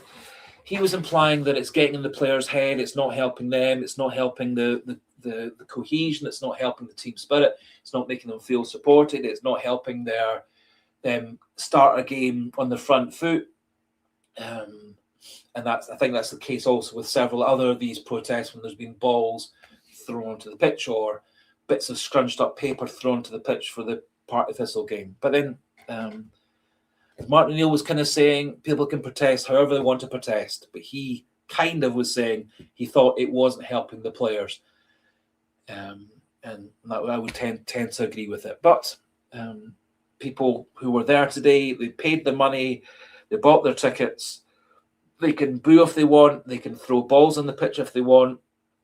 Potentially, the throwing the balls on the pitch might get Celtic into trouble with UEFA. As I said, Celtic's actually got quite a number of had quite a number of fines and so on from UEFA recently.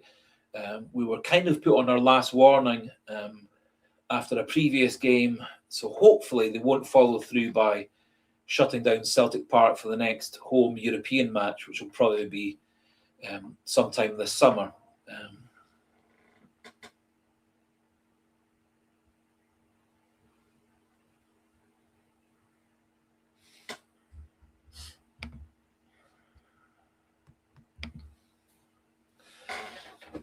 Yes.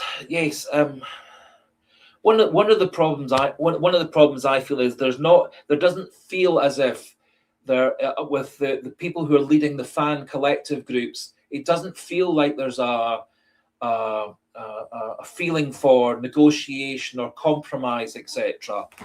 And I suspect that's probably the same coming from Dermot Desmond and his son, who and Dermot Desmond in essence runs the club. He owns the club, etc. I don't feel there's a real desire to meet halfway and solve the problems. If one thought about Celtic as being a marriage, you'd go to marriage guidance, marriage counselling, etc. And in general, if that marriage is going to come back together, both sides have to make compromises. Both sides have to admit they've made mistakes and then move forward, etc. And both sides actually have to listen uncritically and without interrupting each other, so that you can actually solve these problems and understand some of the issues.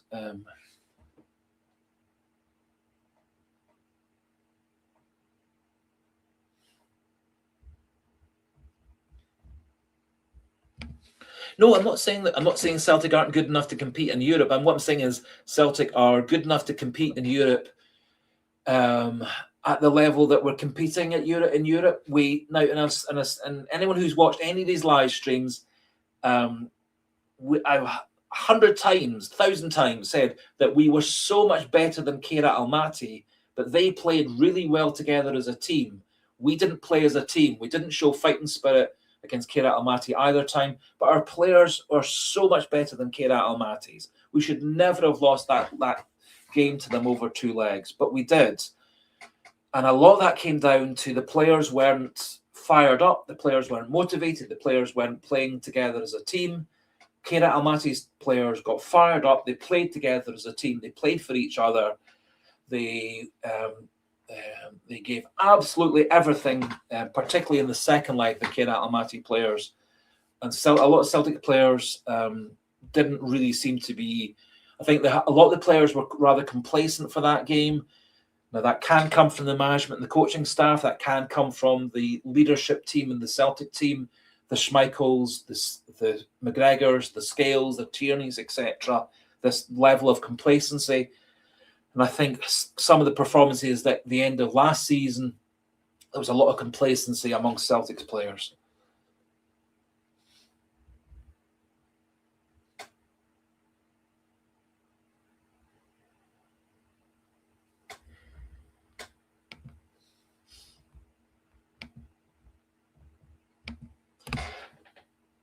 I think Celtic actually personally are.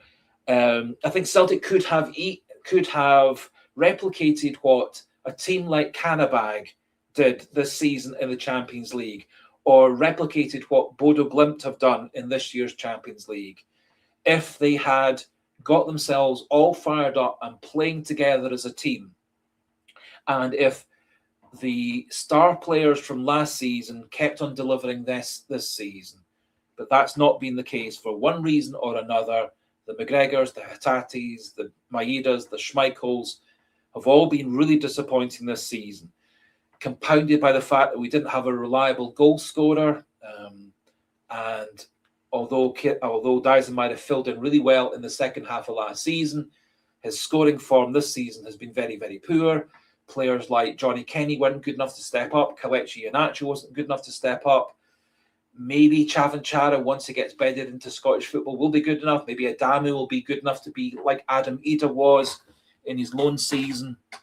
So I do think Celtic are at a level where they could have done what Karabag did, come from all the qualifying rounds and get into the first knockout stage. Now, they got absolutely thumped by Newcastle in the first leg. So I think Celtic are about the level of Karabag, or who've did really, really well to get themselves into the knockout phase, much like we did last season, much like Bodo Glimt. Now, Bodo Glimt might get one round further. Bruges might get into the deeper levels, but they're not going to get into the last 8, the last 4, the last 2, or win in Europe. None of those teams are going to do that. It's always, and it has been for the last over 20 years, 23 years, 24, 22 years since a team out with the big 4 or 5 leagues has won the top tournament in European football, and much the same as the lower level tournaments are always falling to the same level of club. Last year's Europa League champions were Tottenham Hotspur. Man United's won that league before. I think it was Sevilla's done exceedingly well in that competition.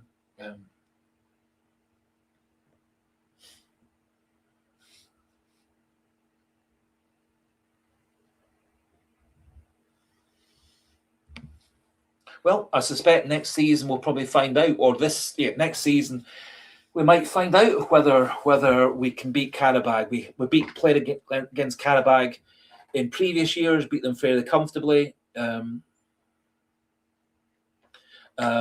We might well find out this summer in European qualifying. Hopefully we win the league, which is what I expect to happen, which will mean we'll probably be facing Karabag 2 or 3 rounds into the Champions League qualifiers. We'll be starting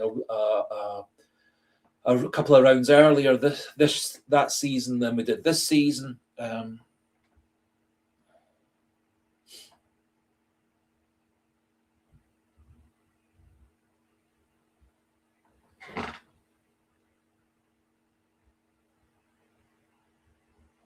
Yes. Couldn't beat Kira Amati over 2 legs. However, I think Celtic's players on paper were good enough to beat them. Their performance, they were better on the pitch than Kira Almaty, but Kira Almaty, they played and they died for each other. They gave absolutely everything for each other and for their club and for their manager. And at the end of 90 minutes and at the end of 120 minutes, their players were all getting fired up by the coaches and managers. However, Brendan Rodgers, Callum McGregor were going round and all the players were flat, quiet. Nobody was showing any kind of passion, aggression, etc.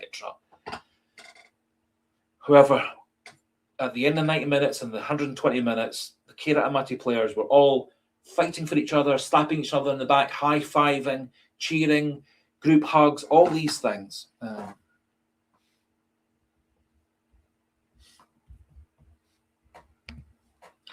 That's a really good point, and it doesn't really feel as if terribly many Celtic players at the moment would die for the badge. It felt to me that the Kira Almaty players were going to die for their badge.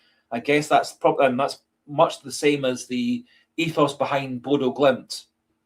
We're all in this together. We're fighting for each other, and these are players in many cases who've been playing together in the same team year after year after year, at younger levels, through the levels, etc. And then coming into the Bodo Glimt side, and then the younger players becoming the medium level players, and those medium players becoming the experienced players, and so on and so on.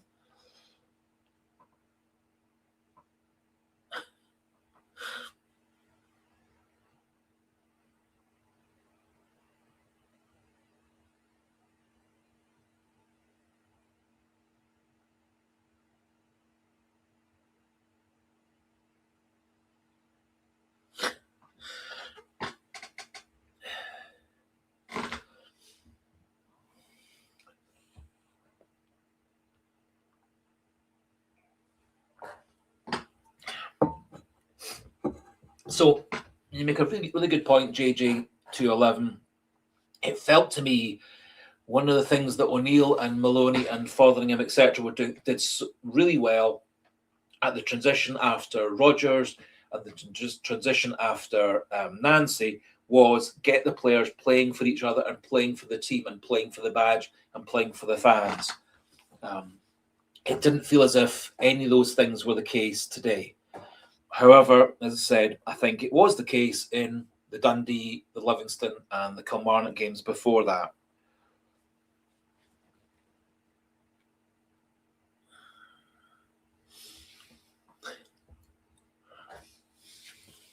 Well, Clashman Numpty, maybe we do need a fairly inspirational person like Morgan Freeman to come in.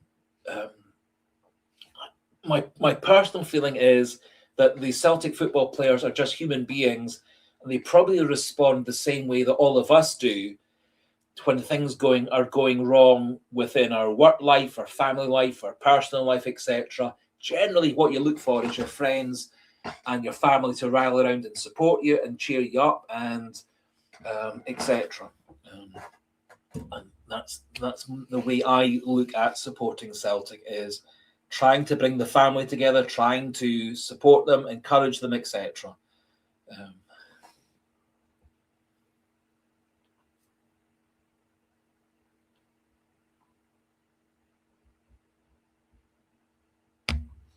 Well,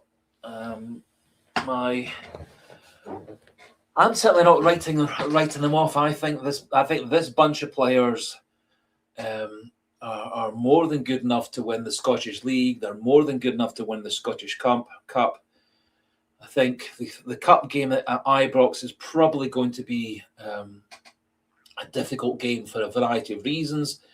However, the fact that the Michael Nicholsons, etc., have managed to negotiate a larger than usual proportion of Celtic fans to get to go to watch the Rangers Cup match, I think that's a positive thing. I think it'll be similar to how, according to what people are saying, it'll be similar to the allocation that Celtic used to get on a really regular basis to go to Ibrox. So I'm hoping that there'll be a significant number of Celtic fans 100% supporting the players, much like it has been in the good old days, going to Rangers with a small crowd, but a very vocal crowd supporting the players. I think I personally think the players are good enough to win the league. We are 3 points behind with a game in hand. We win that game in hand. We're level with Hearts. We're ahead of Rangers. We've got Rangers to play and Hearts to play at Celtic Park in the post split fixtures, so that's a definite advantage.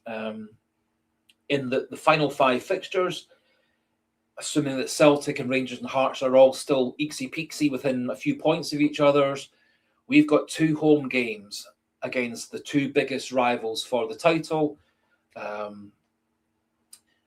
We will have a tricky away fixture to Motherwell. We didn't do well the last time at Motherwell. I don't know what Hearts and Rangers fixtures will be at the end. But my personal feeling is similar to the Brendan Rodgers 23-24 season. Roughly this point that season, we were just behind Rangers. Rangers were at one point in the box seat to win that league. We came through with, I think it was 14 wins and 1 draw in the last games of that season. I think we went on pretty much an unbeaten run after losing 2-0 to Hearts in that game that was clouded with a lot of VAR controversy and a lot of John Beaton's interventions from the VAR booth. Then Rodgers got the team fired up and we played unbeaten football, 14 wins and 1 draw for the rest of that season. So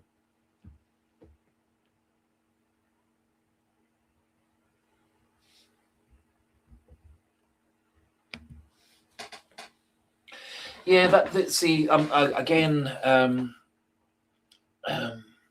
might be the case. Although I think we've not already played Falkirk twice at home, but sometimes you do play teams three times at home and 1 time away. Sometimes that's the way the fixtures work out, because you have to have an equal number of home games and away games over the whole 36 games.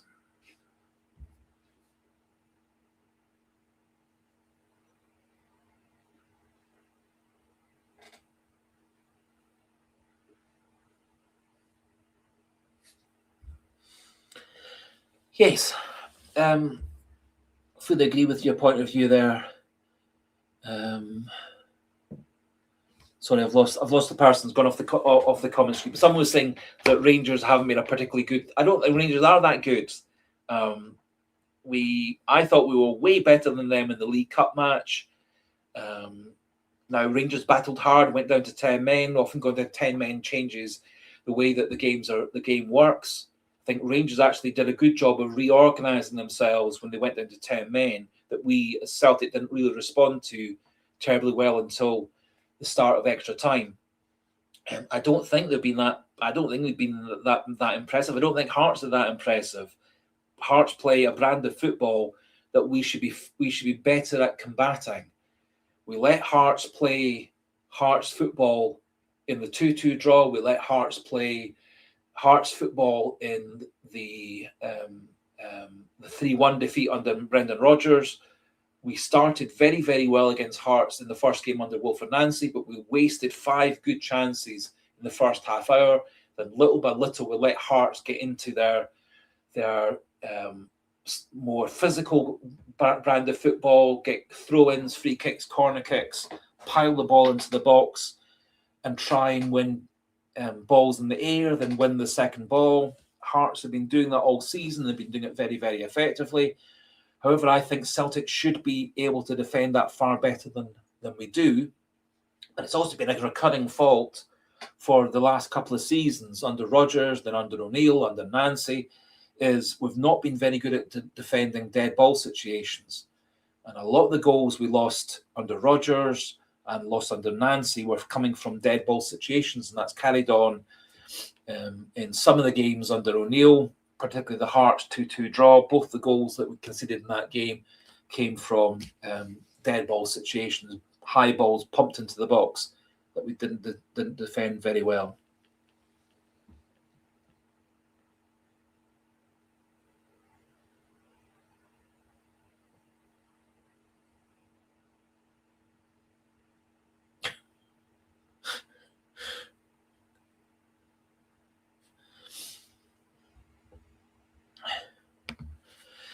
Well, it's something we've debated before on the live stream.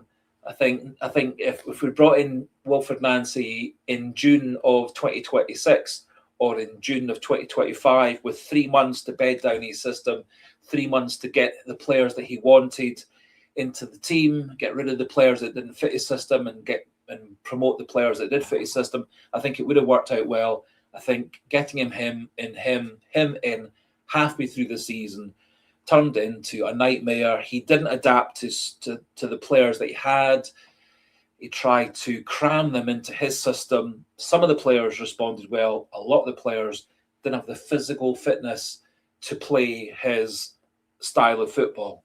Where you do need to be, particularly with defenders and midfielders, to have the ability to be defending, fighting in midfield, and then supporting the attack and penning the other team in their half.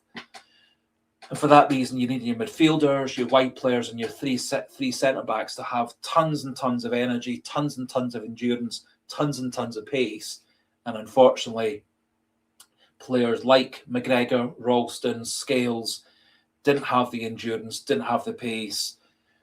Some of the players like Chinecki, Maeda, Forrest didn't do a very good job of tracking back to be an extra defender. But as someone was saying an hour or so ago, we created an awful lot of chances under Wilfred Nancy, just didn't put them away. Under Brendan Rodgers and more so under Martin O'Neill, we've been far better at putting away the chances we created. That wasn't the case against Livingston. Wasn't the case particularly against Kilmarnock or tonight, but particularly against Livingston. We wasted so many chances against Livingston. We should have been 3-4-5 nothing up against Livingston, and then we let them back into the team.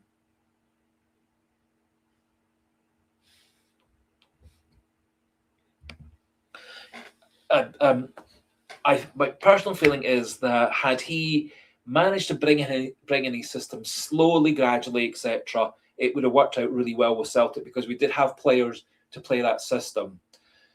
Just everything was just got too much of a complete change, and the players weren't fast enough, strong enough, and had enough endurance to play the all-action football.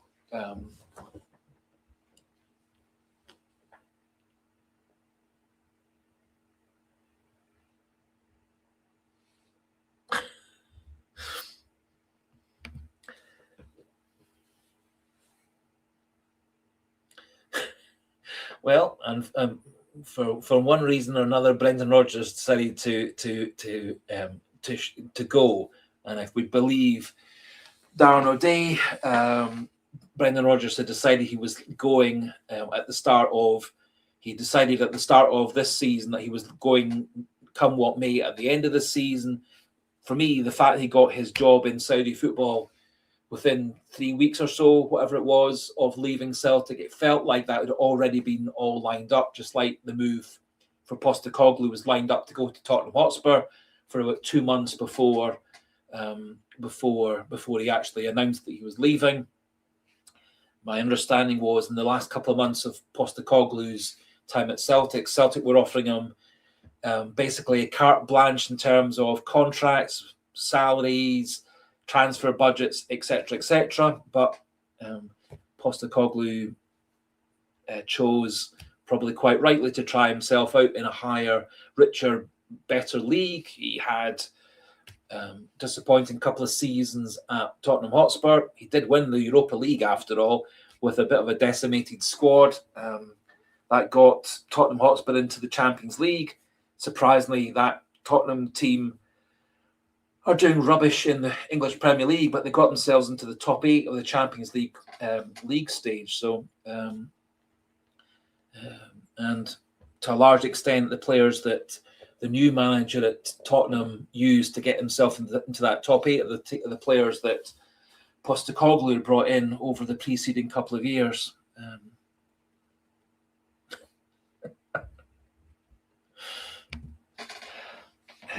I wish it was. I wish it was such a big expert on Clash songs, but because some people are making very, very good puns and good jokes regarding Clash songs and other songs from my youth in the 70s and 80s, etc.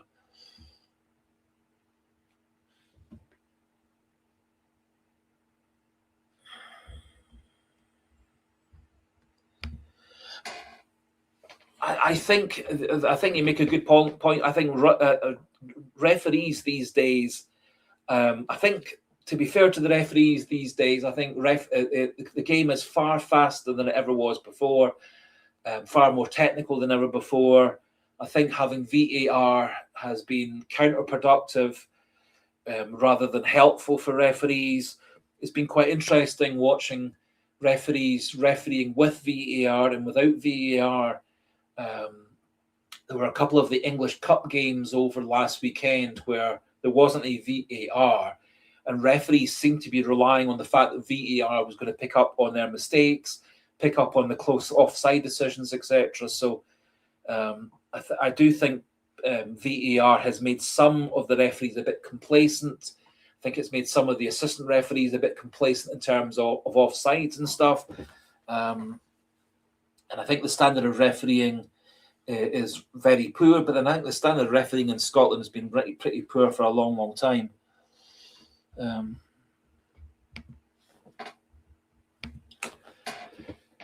Yep. Yes, I think you make an excellent point. I think some of the referees these days certainly seem to be relying on VAR to basically mop up any mistakes, for VAR maybe to make some of the decisions for them. It does feel as if they quite often chicken out of giving penalty kicks and red cards, etc., knowing that VAR will look at it, slow down and help them, particularly with handballs. I think a lot of referees are finding it very difficult to give handball for penalty kicks because of the fact that everything is very, very complicated these days.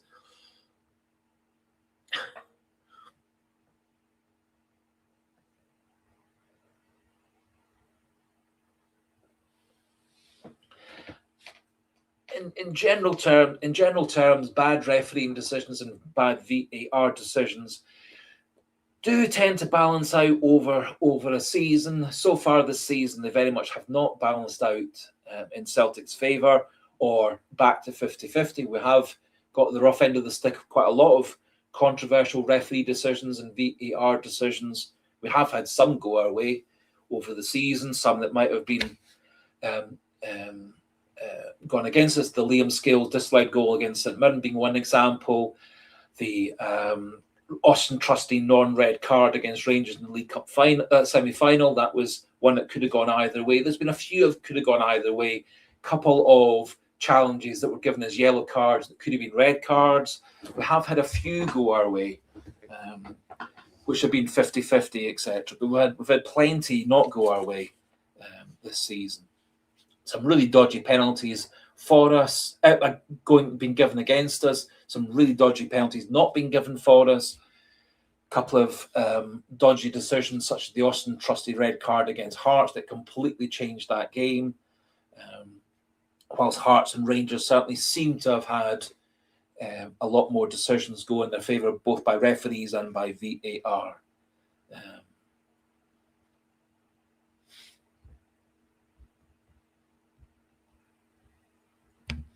Yep, again, JJ 211.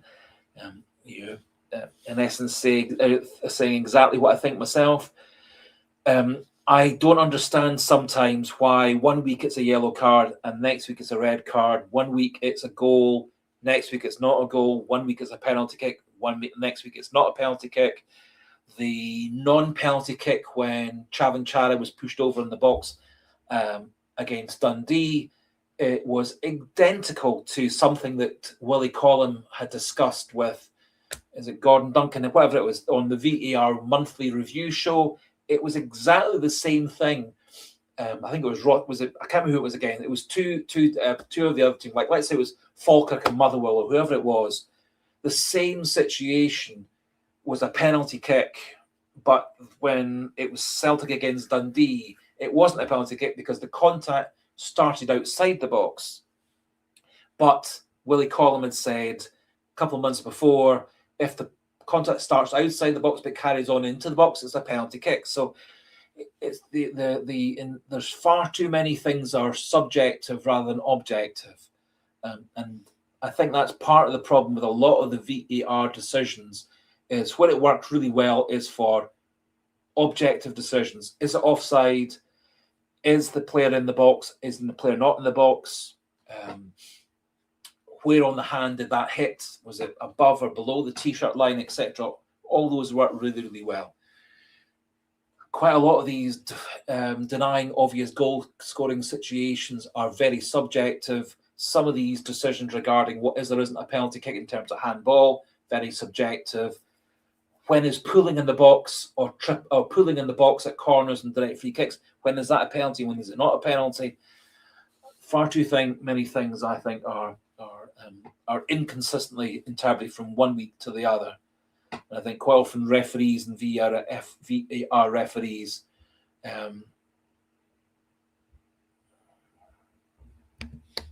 again, an excellent point. The fact that it took so long for John Beaton and whoever the referee was on the pitch to change that, like it was about 20 replays it took for John Beaton to decide that he should get whoever the referee was on the pitch to change his mind, or the number of replays that it took to disallow the Dyson Maida goal against Hibs last season, where Alistair Johnson may or may not have kept the ball in play.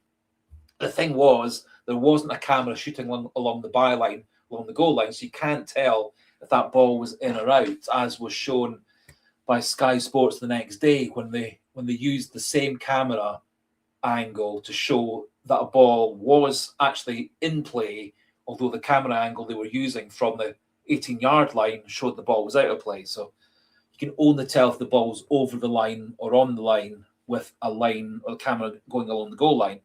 And Celtic and Rangers both voted for that to happen in Scottish football, but the other clubs in the Scottish Premier League all refused to pay the extra money to get goal line cameras at everybody's stadiums. So our VAR system is much poorer than most other countries in Europe. And that's partly because the other teams in the Scottish Premiership don't want to fund it to the level that Celtic and Rangers are willing to fund it to.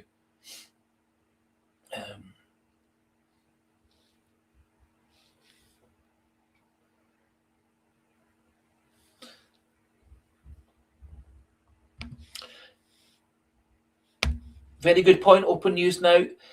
In many ways, you can take the referee out of the game. I know it's not the same thing, but when I was playing football for the village that I lived in as a boy, under 11, under 13, under 15, under 17 level, Cubs and Scouts and so on, as well as the village team, one of the things that our parents and our coach, who was also one of the parents, said was, you can take the referee out of the game by playing, by basically playing better than the opposition. And if you get your passes right, you get your tackles right, you get your shots right, you're going to win the game. So one of the problems with a lot of the football I played as a boy was quite often the referee was the parent of a boy on the other side, or a person who was a football referee from the village you were playing against, or the village of the Cub or Scout group that you were playing against. So that was very much what I knew that Jock Stein had made that sort of quote, and I totally agree. You can take in many cases you can take the referee out the game by simply keeping yourself on side, good passing, good tackling, and good defending, etc.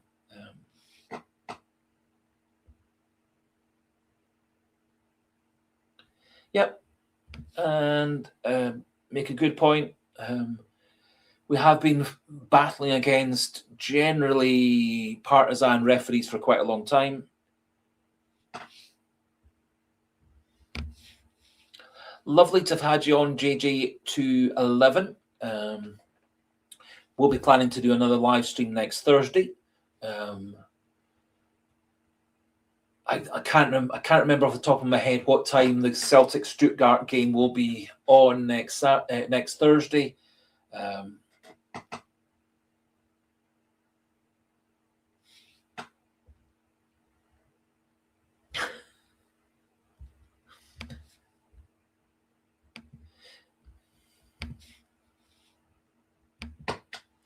Nope, I played for when I was a boy. I played for a little tiny village in Fife.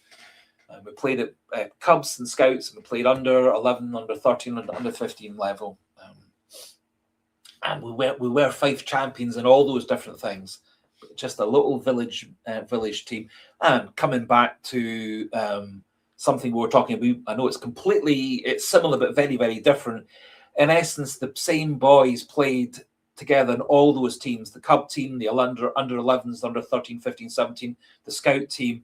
It was all the same people that had been playing together at school since the age of 4 or 5, right through after we went to high school. We kept on playing together as a team. So we actually was the same team for about 12 or 13 years. And we very much played as a team. We knew how each other worked. We knew how the coach coached the team, etc. So our continuity is really, really important in football.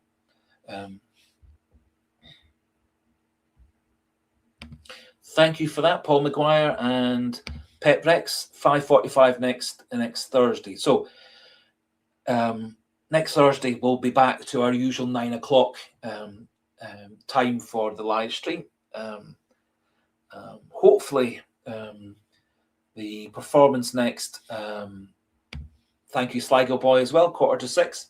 Hopefully the performance next Thursday isn't a humiliation. Hopefully Celtic can get back on to their good run of domestic football against Hibs on Sunday. After all, under Martin O'Neill, we haven't lost a single game in Scotland under Martin O'Neill. He's got a practically perfect record, apart from that one draw against Hearts 2-2. He's won his cup games in Scotland. He's won all but one of his league games, and that game he didn't win was a draw. He's created a very good defensive record for Celtic at Celtic Park in those league games, and he's created a spirit within the team that they keep on playing to the last minute, and they come through in the end, that they are calm and controlled to take that final chance, like Oxlade-Chamberlain, like Adamu, like Trinecki against Dundee, and against obviously Arojo coming in with what he knew would be probably a critical chance, probably the last chance Celtic were going to get to beat Kilmarnock that day, and he put the ball away. So I think O'Neill has created, in terms of the team in Scotland, a very good team that fights for each other. But despite the fact that we did fight for each other against Bologna, against Utrecht, and against Feyenoord, we didn't show any fight against Stuttgart tonight. For me, it was actually quite similar to the way that Michelin played us off the pitch in that 3-1 defeat in O'Neill's first spell, which was the only game he actually lost up until tonight. So the game we lost to Michelin, I thought, was very similar to the game we lost tonight to Stuttgart.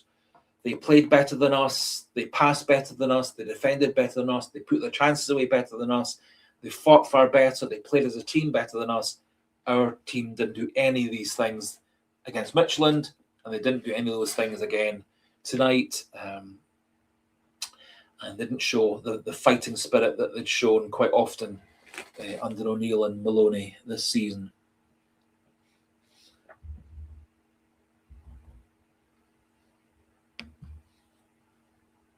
Yes. I'm really, really hoping that Celtic have a big reaction against Hibs. Hibs have obviously had one or two changes to their side. I haven't seen this new young striker they've got to replace Kieran Bowie, who's off to Italian football, I think it was, wasn't it?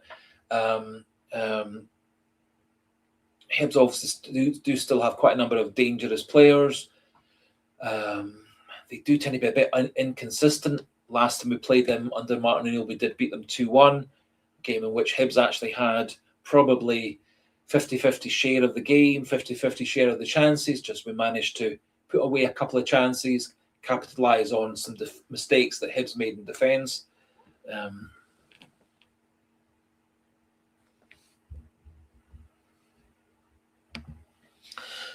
I'm certainly hoping that as of the game against Hibs until the end of the season, that the starting midfielders include Alex Oxlade-Chamberlain. Obviously, that won't include next Thursday's game in Stuttgart because he's not part of the European squad.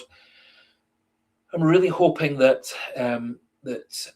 AOC's got the endurance, the fitness to play a game every 2 games a week for a wee while, and then as the season comes towards an end, we'll be moving down to mostly one game every week. So I'm really hoping, as of the game against Hibs, we've got a starting midfield that includes Oxlade-Chamberlain. Obviously, in about 4 weeks' time, we should get Arne Engels back. So around about the time we come back from the international break, at the start of April, we should actually have Oxlade-Chamberlain and Engels and McGregor all fit and fresh in midfield. Hopefully that can take Celtic on towards the end of the season. I think all those 3 midfielders are good midfielders. McGregor hasn't played as well this season by far than he has any other season. Whether that's struggling to form relationships and partnerships with his other midfielders, I don't know. Whether up until this season, Hatate, etc., was taking some of the pressure off McGregor, and that's definitely not the case this season. Hatate's been one of Celtic's worst players this season. I think in terms of who, I'm not quite sure who out of McCowan, Hatate or Paulo Bernardo deserve to have the start tonight. Bernardo's been largely disappointing. Hatate's been very, very disappointing. Not sure that Luke McCowan's got the engine and the quality to be a starting Celtic midfielder in that role. I was a wee bit personally surprised that they took off Nygren to replace him with McCowan. Not sure that was a particularly good move. I think taking off Maeda was the right thing to do. He was playing rubbish. Iheanacho didn't really add an awful lot to the team that Chavan Chara hadn't offered. I would have loved to see, actually, with the game 3-1, Celtic going for two players up front, be it Maeda playing off of Chavan Chara or Chavan Chara playing off of Iheanacho. I would love to see Celtic do something a bit different. Celtic do seem a very samey, predictable side. I think Stuttgart knew exactly how Celtic were going to play. They got their high press really, really effective. They knew that they could afford the ball to go to Liam Scales because Scales wasn't going to hit a good pass. They knew that they had to pressurise Tierney and Arojo into poor passes, and they did that. He did that really well.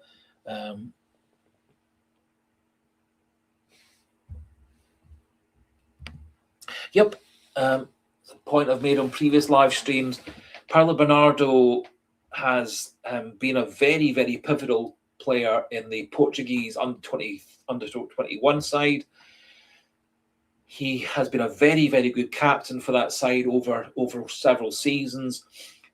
He's been possibly their most important player, and yet he comes back to Celtic and he puts in really substandard performances. And I thought Paulo Bernardo, when he was on loan to us in his first season, actually was a really good player. But since he got signed permanently a couple of summers ago, he's been very, very disappointing.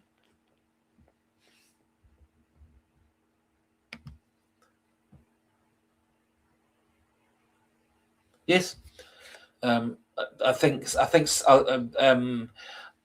it did feel to me, and I think Cal McGregor sort of alluded to this, that Celtic kind of got completely drained of confidence when they went 3-1 down. I thought Celtic were, in the first 15 minutes of the second half or so, I thought they were competing on a pretty much even playing field with Stuttgart, and then it felt like when Stuttgart went 3-1 up, again, a shot I thought that Schmeichel should definitely have saved. It felt like we really completely lost all confidence, all fighting spirit, and then at that point it just felt more like keeping the score down. It didn't really feel like Celtic were going to get themselves back into the game.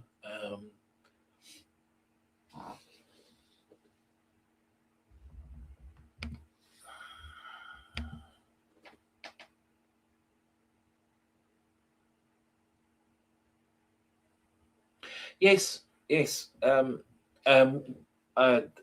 think part of the reason that McGregor might not be as effective this season as last season, I think lack of support from fellow midfielders is part of it. I think he's also not got the engine these days for tracking back to help out in defence like he used to do. Now, quite often nowadays, he's caught at the wrong end of the pitch for counter-attacks. I completely agree that Nygren's not winning second balls. He's not, but then his role in this team probably should not be for him to be winning second balls. It should be Celtic creating chances for him to put away. Because after all, he is Celtic's top goal scorer this season. He's scored goals for us in Europe. He's scored a goal today. He was the only one who scored today. He scored goals in other European matches. He's our top scorer in Scottish football. He's second top scorer in the Scottish Premiership. He's actually got a good record for creating chances for others. He scored a brilliant free kick against Hearts. I just don't think Celtic are presenting chances for Nygren in the opposition box and around the opposition box as well as they should do. So I think maybe Celtic should be just changing the way they play to an extent.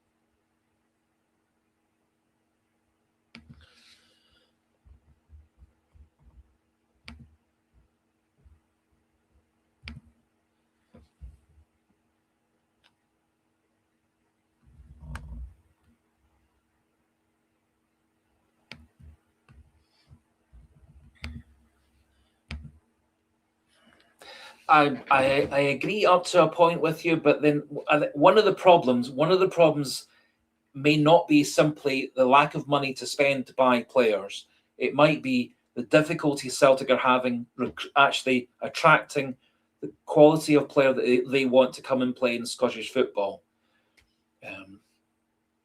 Because if we're saying we didn't give Brendan Rodgers the money, we gave him £11 million for £11 million for Engels, £9 million for Ida, £6 million for Trusty, £4 million for Paulo Bernardo, £8 million for Jota. We gave him £5 million for Chinecki, £5 million for Barlaquisha, and the Chinecki signing's been a relative success. The Barlaquisha one's been very, very disappointing. We bought Nygren, possibly the best player Celtic have bought in the last couple of transfer windows. He was bought for about £2 million. We bought Dyson Maida and Rio Hatate for under £2 million each. We got Kyogo for £4 million from Japanese football. So you don't need to spend massive amounts of money to get real quality players. And we did give, as I say, Rodgers, £30 million for that summer with the 11, the 9, the 6, the 4. We gave him money, obviously, for McCowan came in that window as well. One could argue that Celtic's best signings in last summer's transfer window were Nygren for £2 million and Tierney, who came in on a free transfer, basically.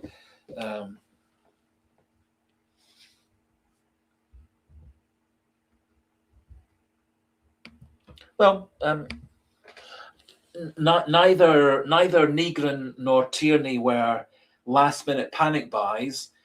Nygren came in very, very early in the transfer window last summer. Tierney obviously was arranged in the winter window to come in the summer window. So those were both well-planned in advanced deals. But I do agree, Chinecki, Barlaquisha, Iheanacho were all last-minute signings. It's difficult to know how good Iheanacho would have been had he not got himself injured on 2 occasions. I think Chinecki has been a relative success. Like a lot of wide players, he can blow a wee bit hot and cold. However, it was his goal that beat Dundee in the end. It was his goal that triggered the comeback against Kilmarnock on Sunday. He has scored some really good goals for Celtic. Scored a super goal against Auchinleck Talbot when in the earlier cup match. So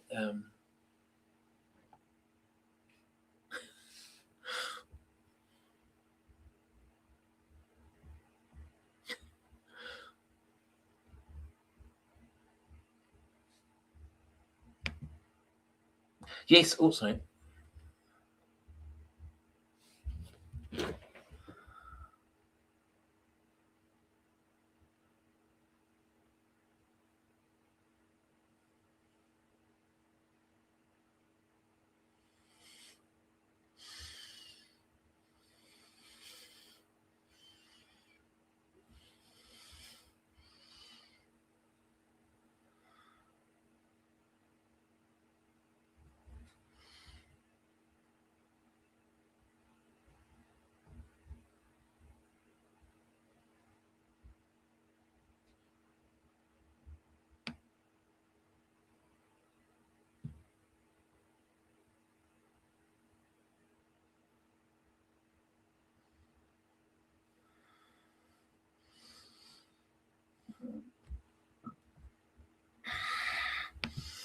Well, yes, we have been guilty of some last minute buys.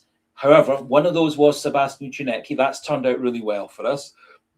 We have actually got some deals in both in the summer and in January, which obviously were planned in advance. The Tierney one and the Negrin one, they both came in nice and early. In the January window, Arojo came in right at the start of the transfer window. He'd actually been training with Celtic for 2 or 3 days with Celtic before he actually signed his contract for the loan deal. So we have actually been good at, in some cases, of getting players in nice and early. Negrin and Tierney being 2 good examples in the summer. Arojo this time around. Then, obviously, in the winter window especially, we then had the massive transition of our permanent manager getting sacked and then having to redraw everything for O'Neill and Maloney's squad to the end of the season. It made sense to me to then go for loan signings with the option to buy, which is what Celtic have largely done with Adamu and Mvuka and Chavanchara, etc. It does sound like Celtic are, and Sarachi and Arojo are both open to staying at Celtic in the longer term. Neither of those contracts were loans with an option to buy, but there would be no reason why Celtic couldn't offer money to Sarachi's club and to Bournemouth for Arojo, etc. So, and I do hope that Celtic are at the moment recruiting and working with whoever's going to be the new manager. I'm hoping that Celtic have got somebody lined up. Yes, so one way or another, there's going to be a big turnover of players. I'm sure Maida's gone. I'm sure Tati's gone.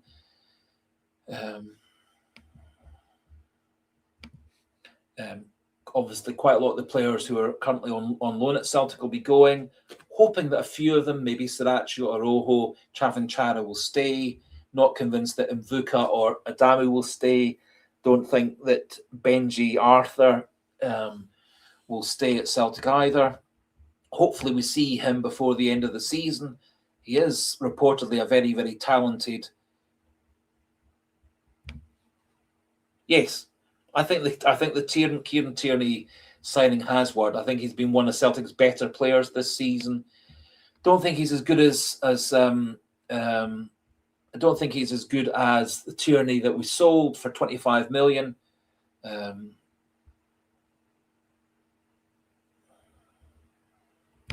Yes, I think Tierney maybe works better with Chuniecki than he does with Maeda.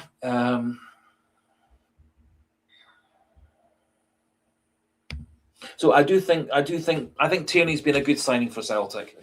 He's maybe not been the player that we sold, but I think he's been more than decent at left back. It disappoints me he's not more of a leader on the pitch.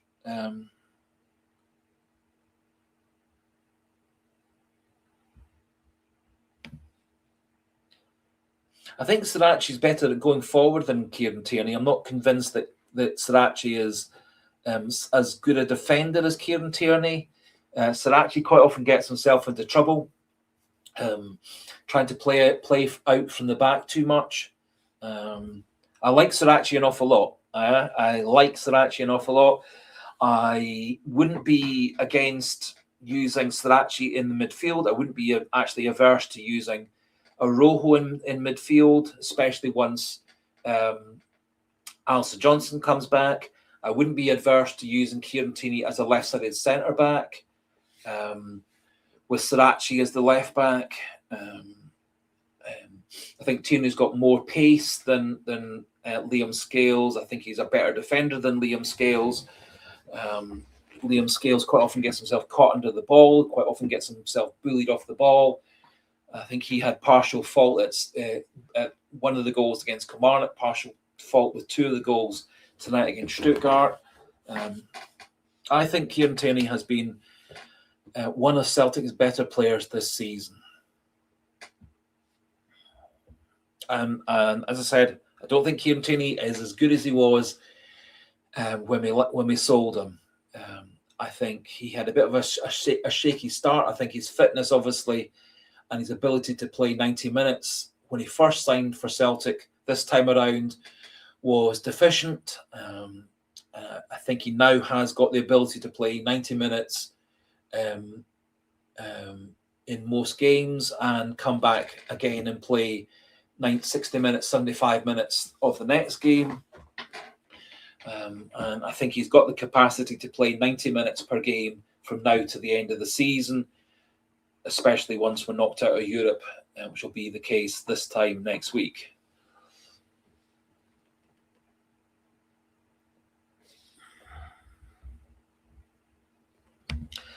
You make a really good point, Open News Now, and I think a lot of these things are about partnerships.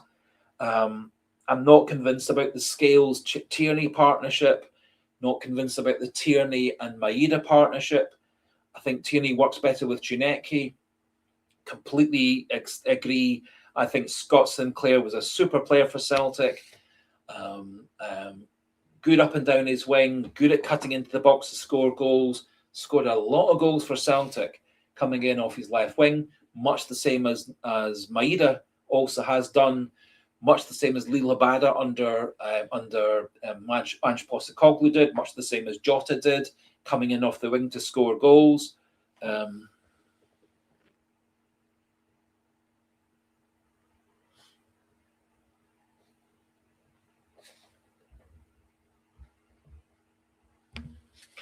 I'm watching the same games as you, but I've got a different opinion, and you may well be right. As I say to anybody who disagrees with me, you may well be right. I might well be wrong.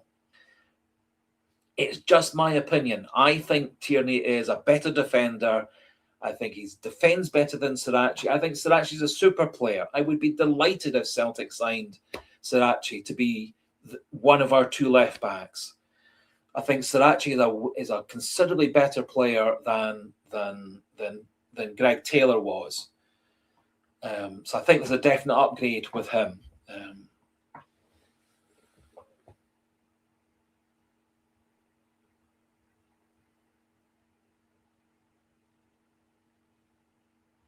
But that's my opinion. My opinion is that Kieran Tierney is a better defender, that he brings more to the side than Sirachi does. Sirachi is good at going forward, which is why he could easily move one step forward into left-sided midfield. He has played that position on a regular basis at previous clubs, just like Arojo has played midfield at previous clubs, primarily in Major League Soccer with LA Galaxy, etc. So Alistair Johnson, when he comes back fit, he has played for Montreal in midfield. He's played for Canada in midfield.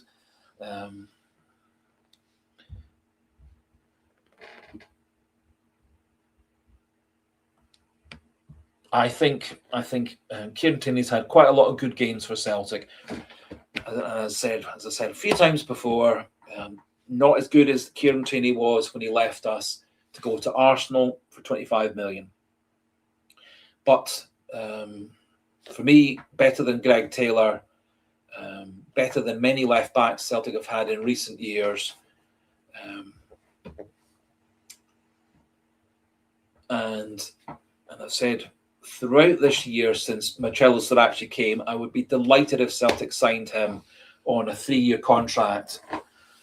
Sirachi obviously has impressed the Uruguayan manager. He's got back into the Uruguayan squad. He's going to be playing in the World Cup this summer for Uruguay, assuming that the World Cup goes ahead this summer.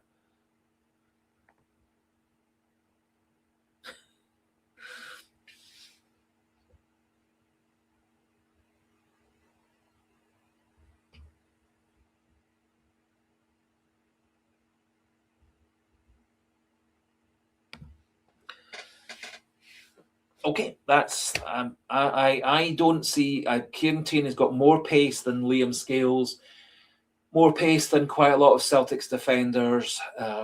He was one player in the Wilfred Nancy system that actually was able to get up to the top end of the pitch and then get back to defend better than many of Celtic's defenders.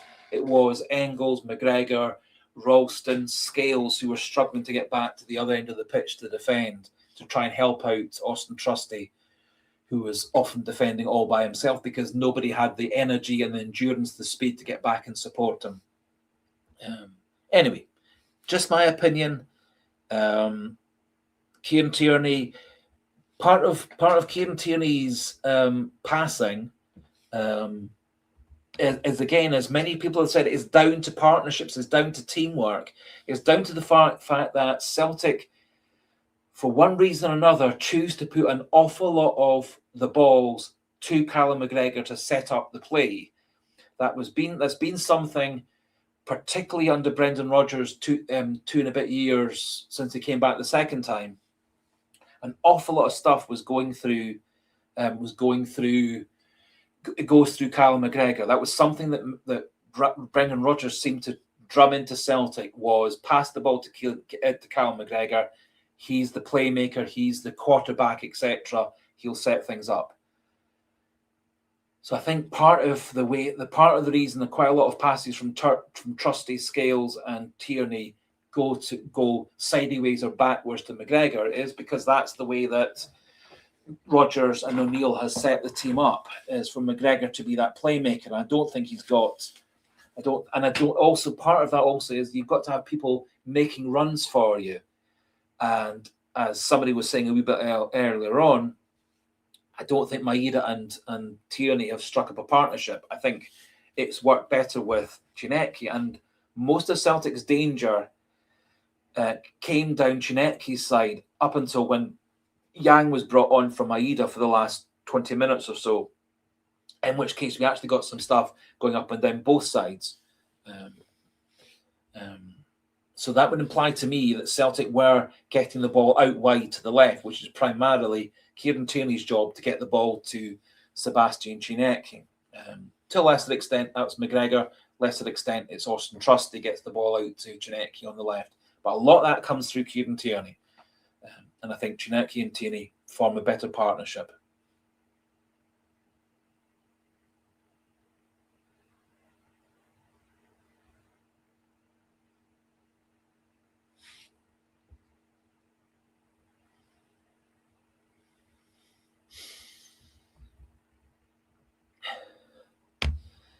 Well, Kieran Tierney wasn't bombing. I'm not saying Kieran Tierney was bombing up and down the wing today, because he wasn't. Because we were on the defence far too often. And also Stuttgart has had us penned in our own half for too much of the game. And we didn't seem to have any way of breaking out of that press because too many of the passes were going to Callum McGregor and no one was making a run for McGregor to pass to. And Paulo Bernardo wasn't helping him out. Maeda wasn't performing at all up and down the right wing for the 60-odd minutes that he played. But Kieran Tierney, in many games this season, has been bombing up and down the left wing, has been getting forward to deliver balls into the box, has been getting into the penalty box to score goals, particularly under Wilfred Nancy. But he has actually been delivering final balls into the box on a regular basis. He did that a wee bit today when we did manage to get the ball out of our own half.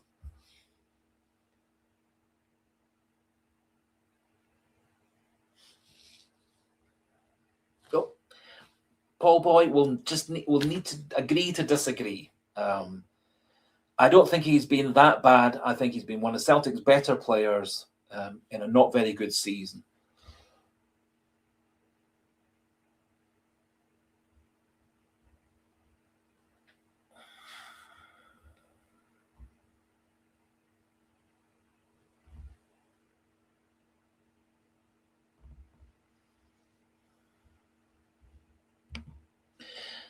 Yeah, again, I think I can see where you're coming from, but I think also it's part of this,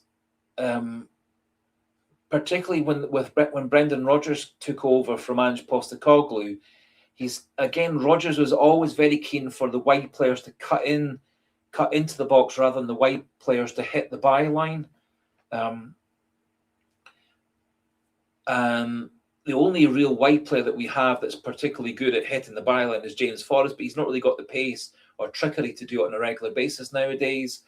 Too many, when when Yang or Maeda hits the byline, they don't tend to cross the ball very well. I thought Chineki actually delivered a few good balls today. He did beat the defenders on the outside and on the inside. Unfortunately, his crosses left-footed aren't as good as they probably should be. Although he's pretty decent, I think, left-footed and right-footed. But the vogue is you play a right-footed player on the left wing, left-footed players on the right wing, which does cut down your ability to hit the byline and get the ball into the box.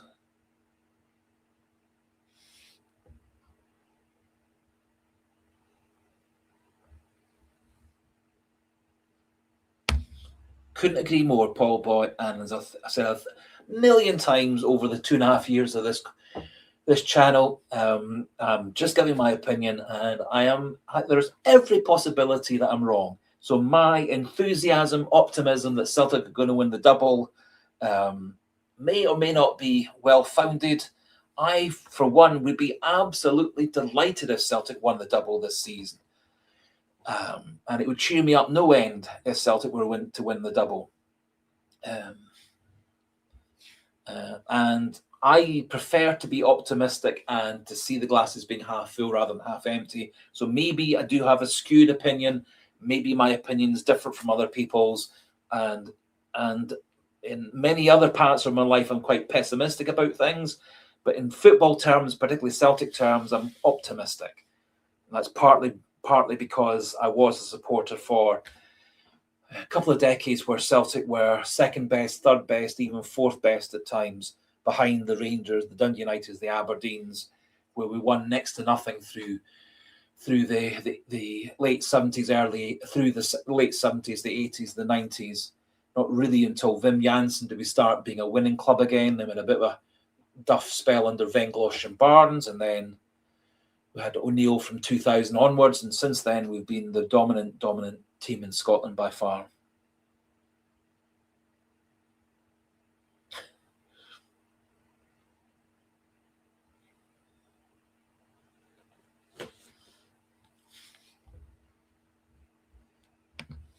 Yes. That certainly one of the theories is that, and to be fair, I do actually like our wide players coming in off the wing to be a second striker. As Scott Sinclair, someone was praising earlier on, he was really good at coming in off his wing. Jota's good at getting into the box to score goals. Leela Bodo, who's now gone, of course, he was good for coming in off the wing. First half of last season, Dyson might have scored a lot of goals for us coming off the wing. Nicholas Kuhn, another good example, wide player, scoring goals for us, getting himself into the box. And with Alistair Johnston on the side, he quite often is the player that gets beyond the fullback to deliver the ball back into the box. Kieran Tierney's been able to do that a bit this season, not as much as he should have done. Sirachi's been able to do that a bit, but not as much as maybe he should have done. Aro has done that a wee bit, but I think one of Celtic's biggest problems this season has been the lack of Alistair Johnston. We've missed him for an awful lot of the season, and I think he is one of the few players in Celtic's current team who is a leader on the pitch. And the leadership of Cal McGregor this season has not been nearly as good, I feel, as previous years.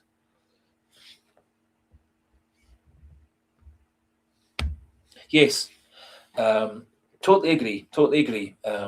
Sinclair was a really good example. Leela Bada scored a lot of goals for us coming off the wing. Jota, in his first spell before he left for Saudi football, then off to Rennes, he scored a good number of goals for us coming off the wing. And as I was saying earlier on, both Kuhn and Maeda scored a lot of goals coming in off the wide areas last season, and we haven't really had that delivery this season. And I think Chinecki is probably more of a player who's going to score spectacular goals for Celtic, as most of his goals so far this season have been. he's not really been the type of player to come in at the back post and tap it in. Yang's done that a wee bit last season and this season. But lack of goals has been a problem for Celtic all season. The fact that Benjamin Negan is our top scorer and that our players who are primarily in the team to score, i.e. the wide players and the centre forward, we've not really got good numbers from any of them this season.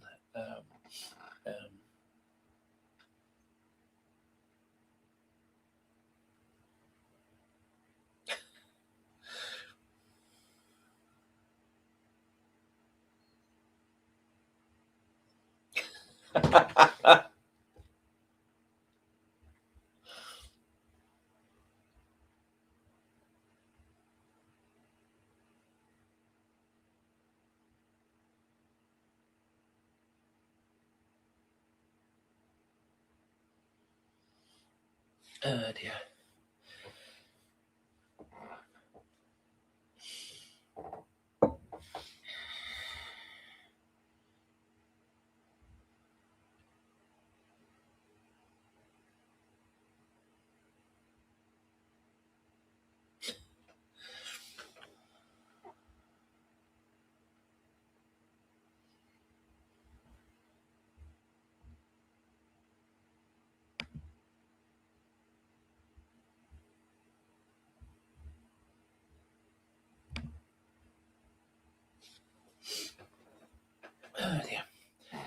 Anyway, some people are being very, very humorous in the comment section, so good that some of us are getting a bit more cheered up after such a rotten couple of hours watching Celtic getting outclassed thoroughly by Stuttgart, and outclassed in terms of energies, passion, fight, all these things. I thought Stuttgart looked a really very well drilled team. I think they looked like they knew how each other played. I thought they played the ball out of defence very, very well. Their passing was so much better than ours. And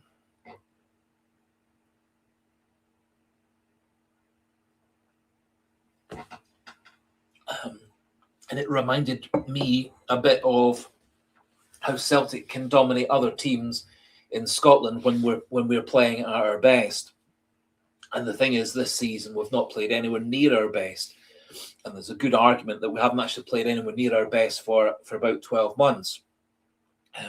For one reason or another, we seem to really take a big dip in our form after getting knocked out by Bayern Munich end of January, start of February last year. Since then, our performances have been, a lot of them have been very poor. A lot of them have shown no real fight and passion. The Aberdeen Cup final, the St Johnstone 1-0, the losing to Rangers at the tail end of last season.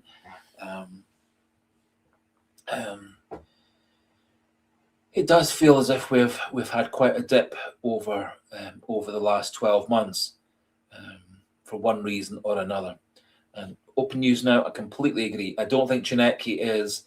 I think Czernetki, in terms of goal output, is probably going to be like a Luis Palma type of level. Luis Palma in his first season for us scored 10 goals. I think that's kind of the output, something 10, 11, 12 goals from Czernetki. To be fair, he scored a very important goal against Kilmarnock, a very important goal against Dundee. His goal against Dundee actually won us the tie. His goal against Kilmarnock on Sunday got us back into the game.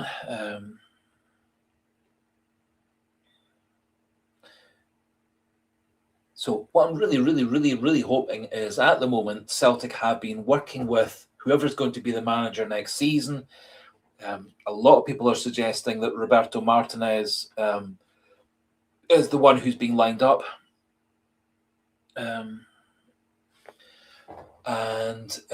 Is the one that's being lined up.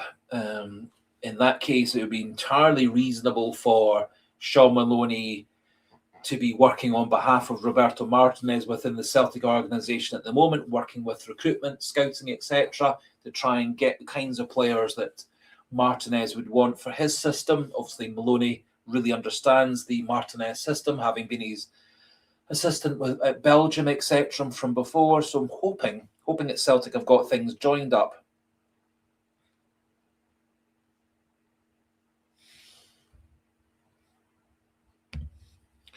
I don't see Celtic coming back against Stuttgart, but I see Celtic very much bouncing back on Sunday and putting in a really good performance against Hibs. Nice, comfortable victory against Hibs. I think Hearts have got Falkirk. I don't know who Rangers have got. I never particularly look at other people's fixtures.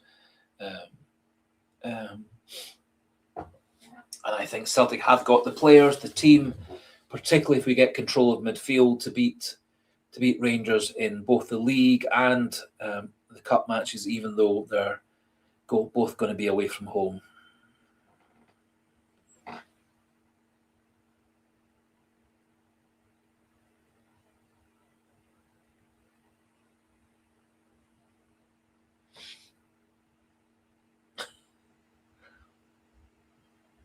Yes, so quite right. I don't see Celtic coming back. I don't see any possibility of Celtic coming back in this tie against Stuttgart. I think, unfortunately, if we'd been 2-1 down, 3-2 down, I think there would have been a slim possibility that we could have gone to Stuttgart and had a performance like we did against Bayern Munich 12 months ago, like we did where we beat Feyenoord 3-1 away from home, or drew 2-2 with Bologna. Drew 0-0 with Atalanta the previous Champions League season. So I do think, had we been one goal behind after the first leg, I think we could have resurrected things. But I think 4-1 down, and also the fact that we were so rubbish in virtually every zone of the pitch today, I can't see there is no possibility of Celtic coming back in the game next week. I still will be supporting them as best I can.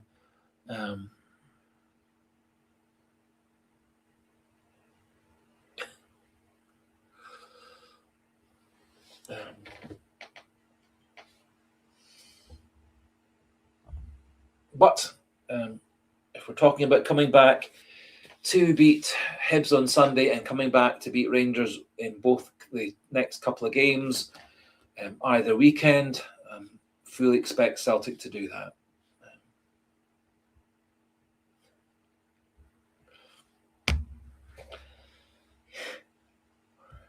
Yes. So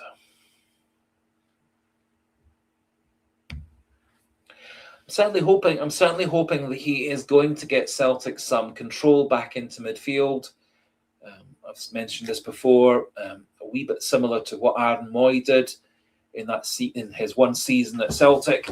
He played really, really well for Celtic. Unfortunately, at the very tail end of that season for Celtic, his back problems flared up again, which is part of the reason that he chose to retire at the age of 31. But I thought Aaron Moy brought a lot of calmness to midfield, a lot of creativity midfield, scored some goals, created plenty of goals, and got things under control there.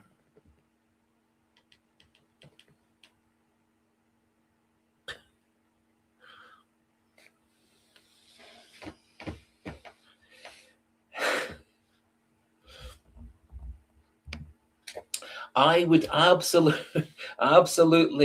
Well, if we think about the last time Celtic went to Stuttgart back in 2003, we were 3-1 up from the first leg. Within about 11 minutes, we were 2-0 up over Stuttgart. So if we did something similar this time, going to Stuttgart, got 2 goals back in the first 10 minutes, miracles can happen. Remembering, however, that game ended up 3-2 to Stuttgart because they got 3 goals later in the game. I don't really think that we have players like Larsson, Sutton, Hartson, Lambert, Lennon, Agat, Thompson, Moravchik in this bunch of players. I think we had a lot of players in that team who could deliver for us. Just recently, we're kind of relying too much on 1 or 2 players to deliver for us. Partly, you look at no one in Celtic's team is scoring an awful lot of goals apart from Benjamin Nygren, and Nygren doesn't really give much to the team, particularly in the role that he's been playing recently for Celtic. And I don't think he was really cut out for the way that Brendan Rodgers played him. He's a much more conventional midfielder. I think he is at his best, roving about the front, across from right side to left side and through the middle. Don't think he really is cut out to be a conventional midfielder, nor do I think he's got the pace to be a conventional wide player, which he has played on in the past in Denmark and Sweden. But his best role in all these different clubs has been as that attacking midfielder, second striker, free role attacking midfielder. Yep, our midfield this season has been really, really poor. Really, really poor. We have got players who are quality players in midfield. They're just not playing like that. Tati's a good midfielder, not playing well. McGregor's a really good midfielder, not playing well. Paolo Bernardo, good midfielder, not playing well. Luke McCowan, a good Scottish midfielder, don't think he's got the quality to play at a higher level.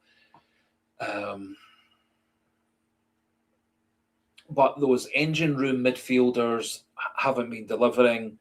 Engels, I thought, has been probably our best midfielder for consistency, but even so, he sometimes drifts out of games. We really, really missed, I think, Engels' ability to deliver from corners and direct free kicks tonight. We had 4 corners in the game. We wasted all of them. With several times we had chances to get the ball into the box, which Engels often is good at doing, particularly from dead ball situations.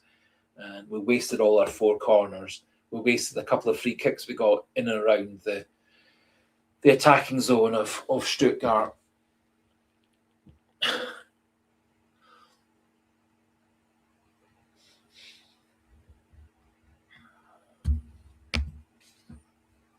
As much as I would love to see Celtic win 5-1 next week, I think the chances of that are next to zero.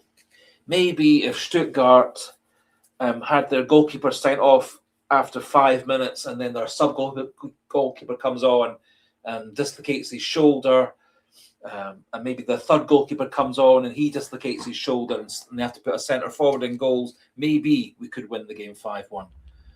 I don't think, unfortunately, that our players are good enough to beat this Stuttgart team 5-1.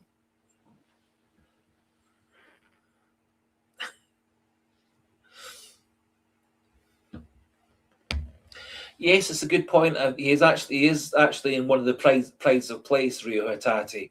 I have actually got a Christmas present, which is of Henrik Larsson. It's a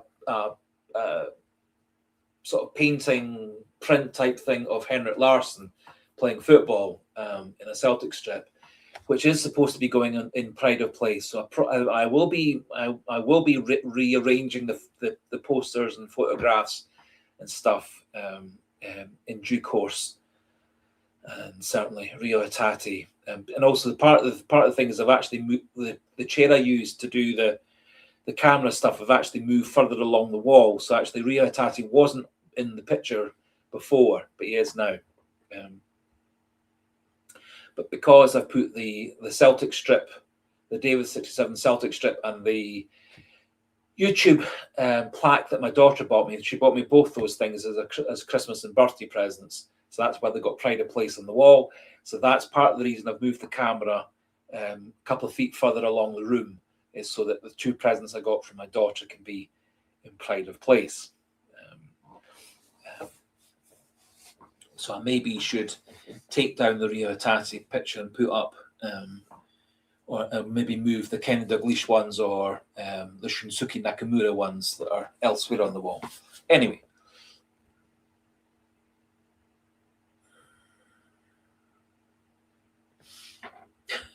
I think the problem, Hillary Coyle 3038, was I don't think we actually gave their goalkeeper an awful lot to do. According to the stats, he only actually had once. We had 2 shots on goal in the game, one of which went in. That was the Negrin one, obviously, and we had 1 other shot on goal in the whole game. So he made 1 save in the whole game. I can't even really remember what that would have been. We had 11 shots at goal, only 2 on target. So we had 9 that were off targets or blocked. We did get the ball into their box more than they got the ball into our box, except we just didn't use it properly once we got into the box. And there also was, I thought, quite a lot of times today where we were too desperate to make the perfect pass.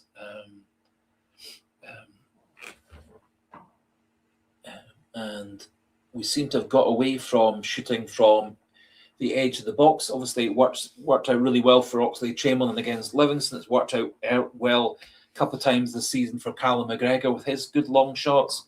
Worked obviously for Chuniecki against Livingston and against Dundee, then against Kilmarnock. Anyway.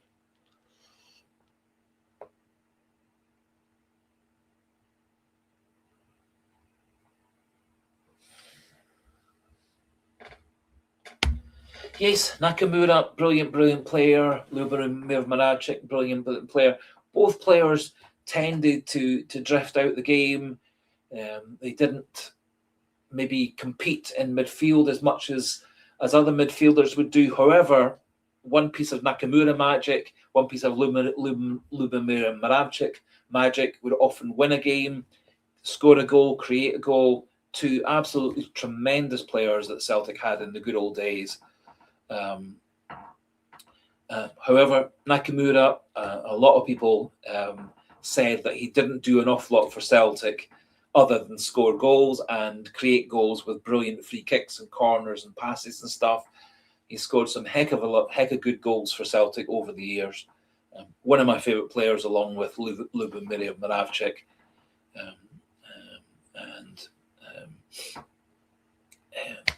If only we had those 2 players in our current team, we would be doing far better. And also, if we had players like Lennon, Lambert, Scott Brown with their energy, their commitment, their leadership, etc., and their midfield fight and bite as well.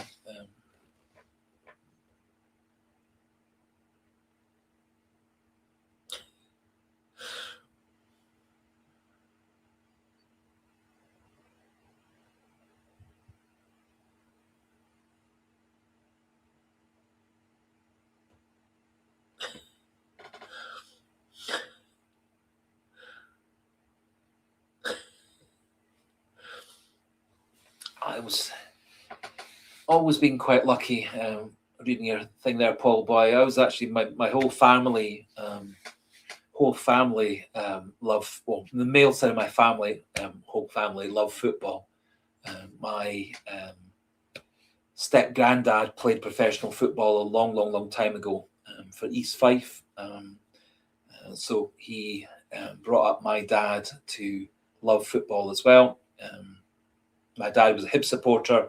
My step-granddad was a Celtic supporter. That's part of the reason I got into being a Celtic supporter. So I was really lucky. My whole family were big football fans. Not big Celtic fans, actually, but big football fans.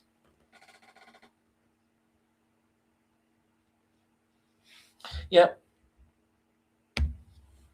He certainly wasn't really for the rough and tough of midfield, but give him a dead ball situation, a corner, a free kick, give him half a second to deliver a good cross or good pass. Also scored a lot of goals for Celtic coming out in through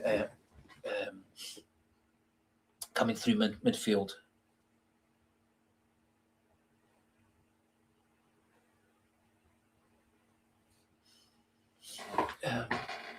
So goodbye to you, Hilary Coyle.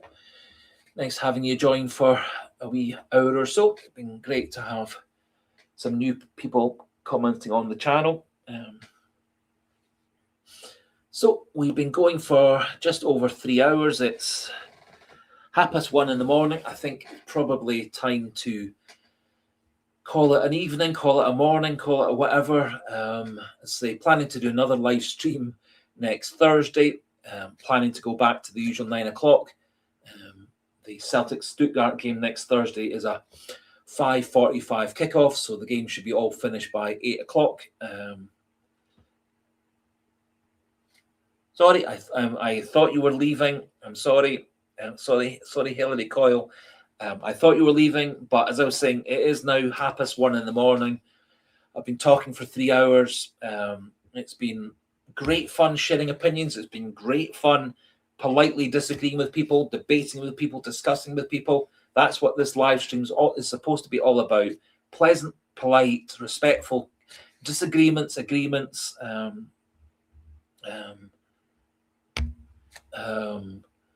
I think football fans, people should be able to chat politely, respectfully, share opinions, disagree with each other, agree to disagree, agree on other things.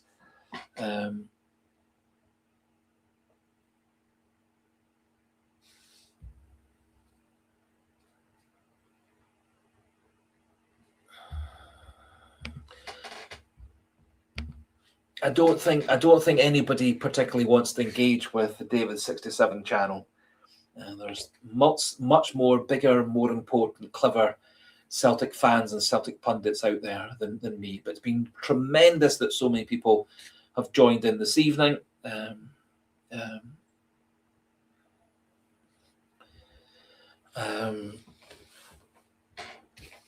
I don't think the people who subscribe or watch Celtic's Axom are people who engage with the David 67 channel. I think ACSOM is very much a mainstream Celtic channel. I think a lot of the opinions that I have are not the opinions that the ACSOM people have, or the opinions that the Celtic Way or Hail 67 or all these other ones have.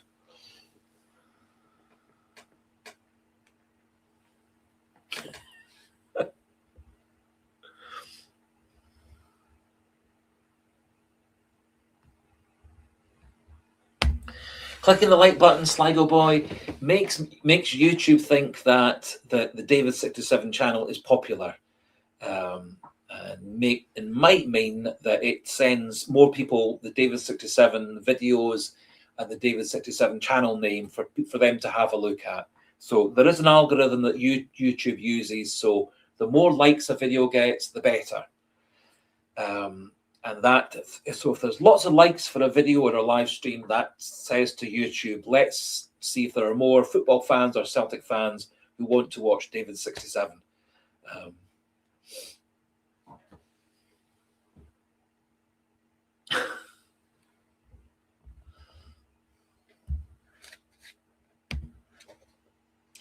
Thank you very much, Celtic 6788.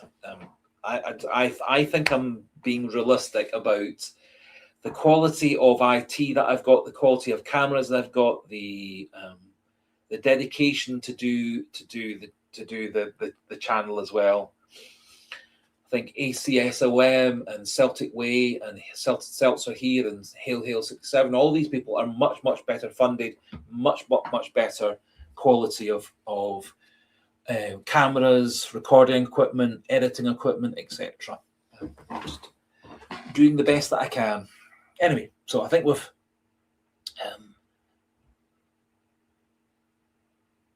yes, that's entirely what I think. ACOSM are doing it to earn a living.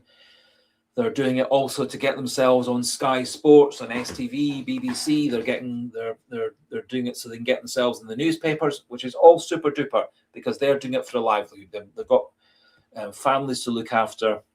I'm lucky that I'm just doing this for fun, doing this to keep myself active.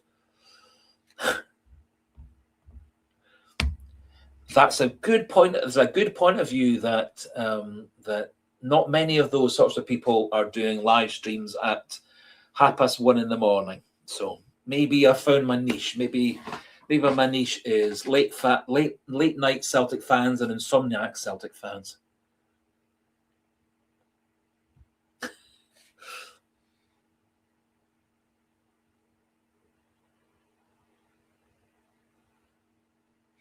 Yep. Okay.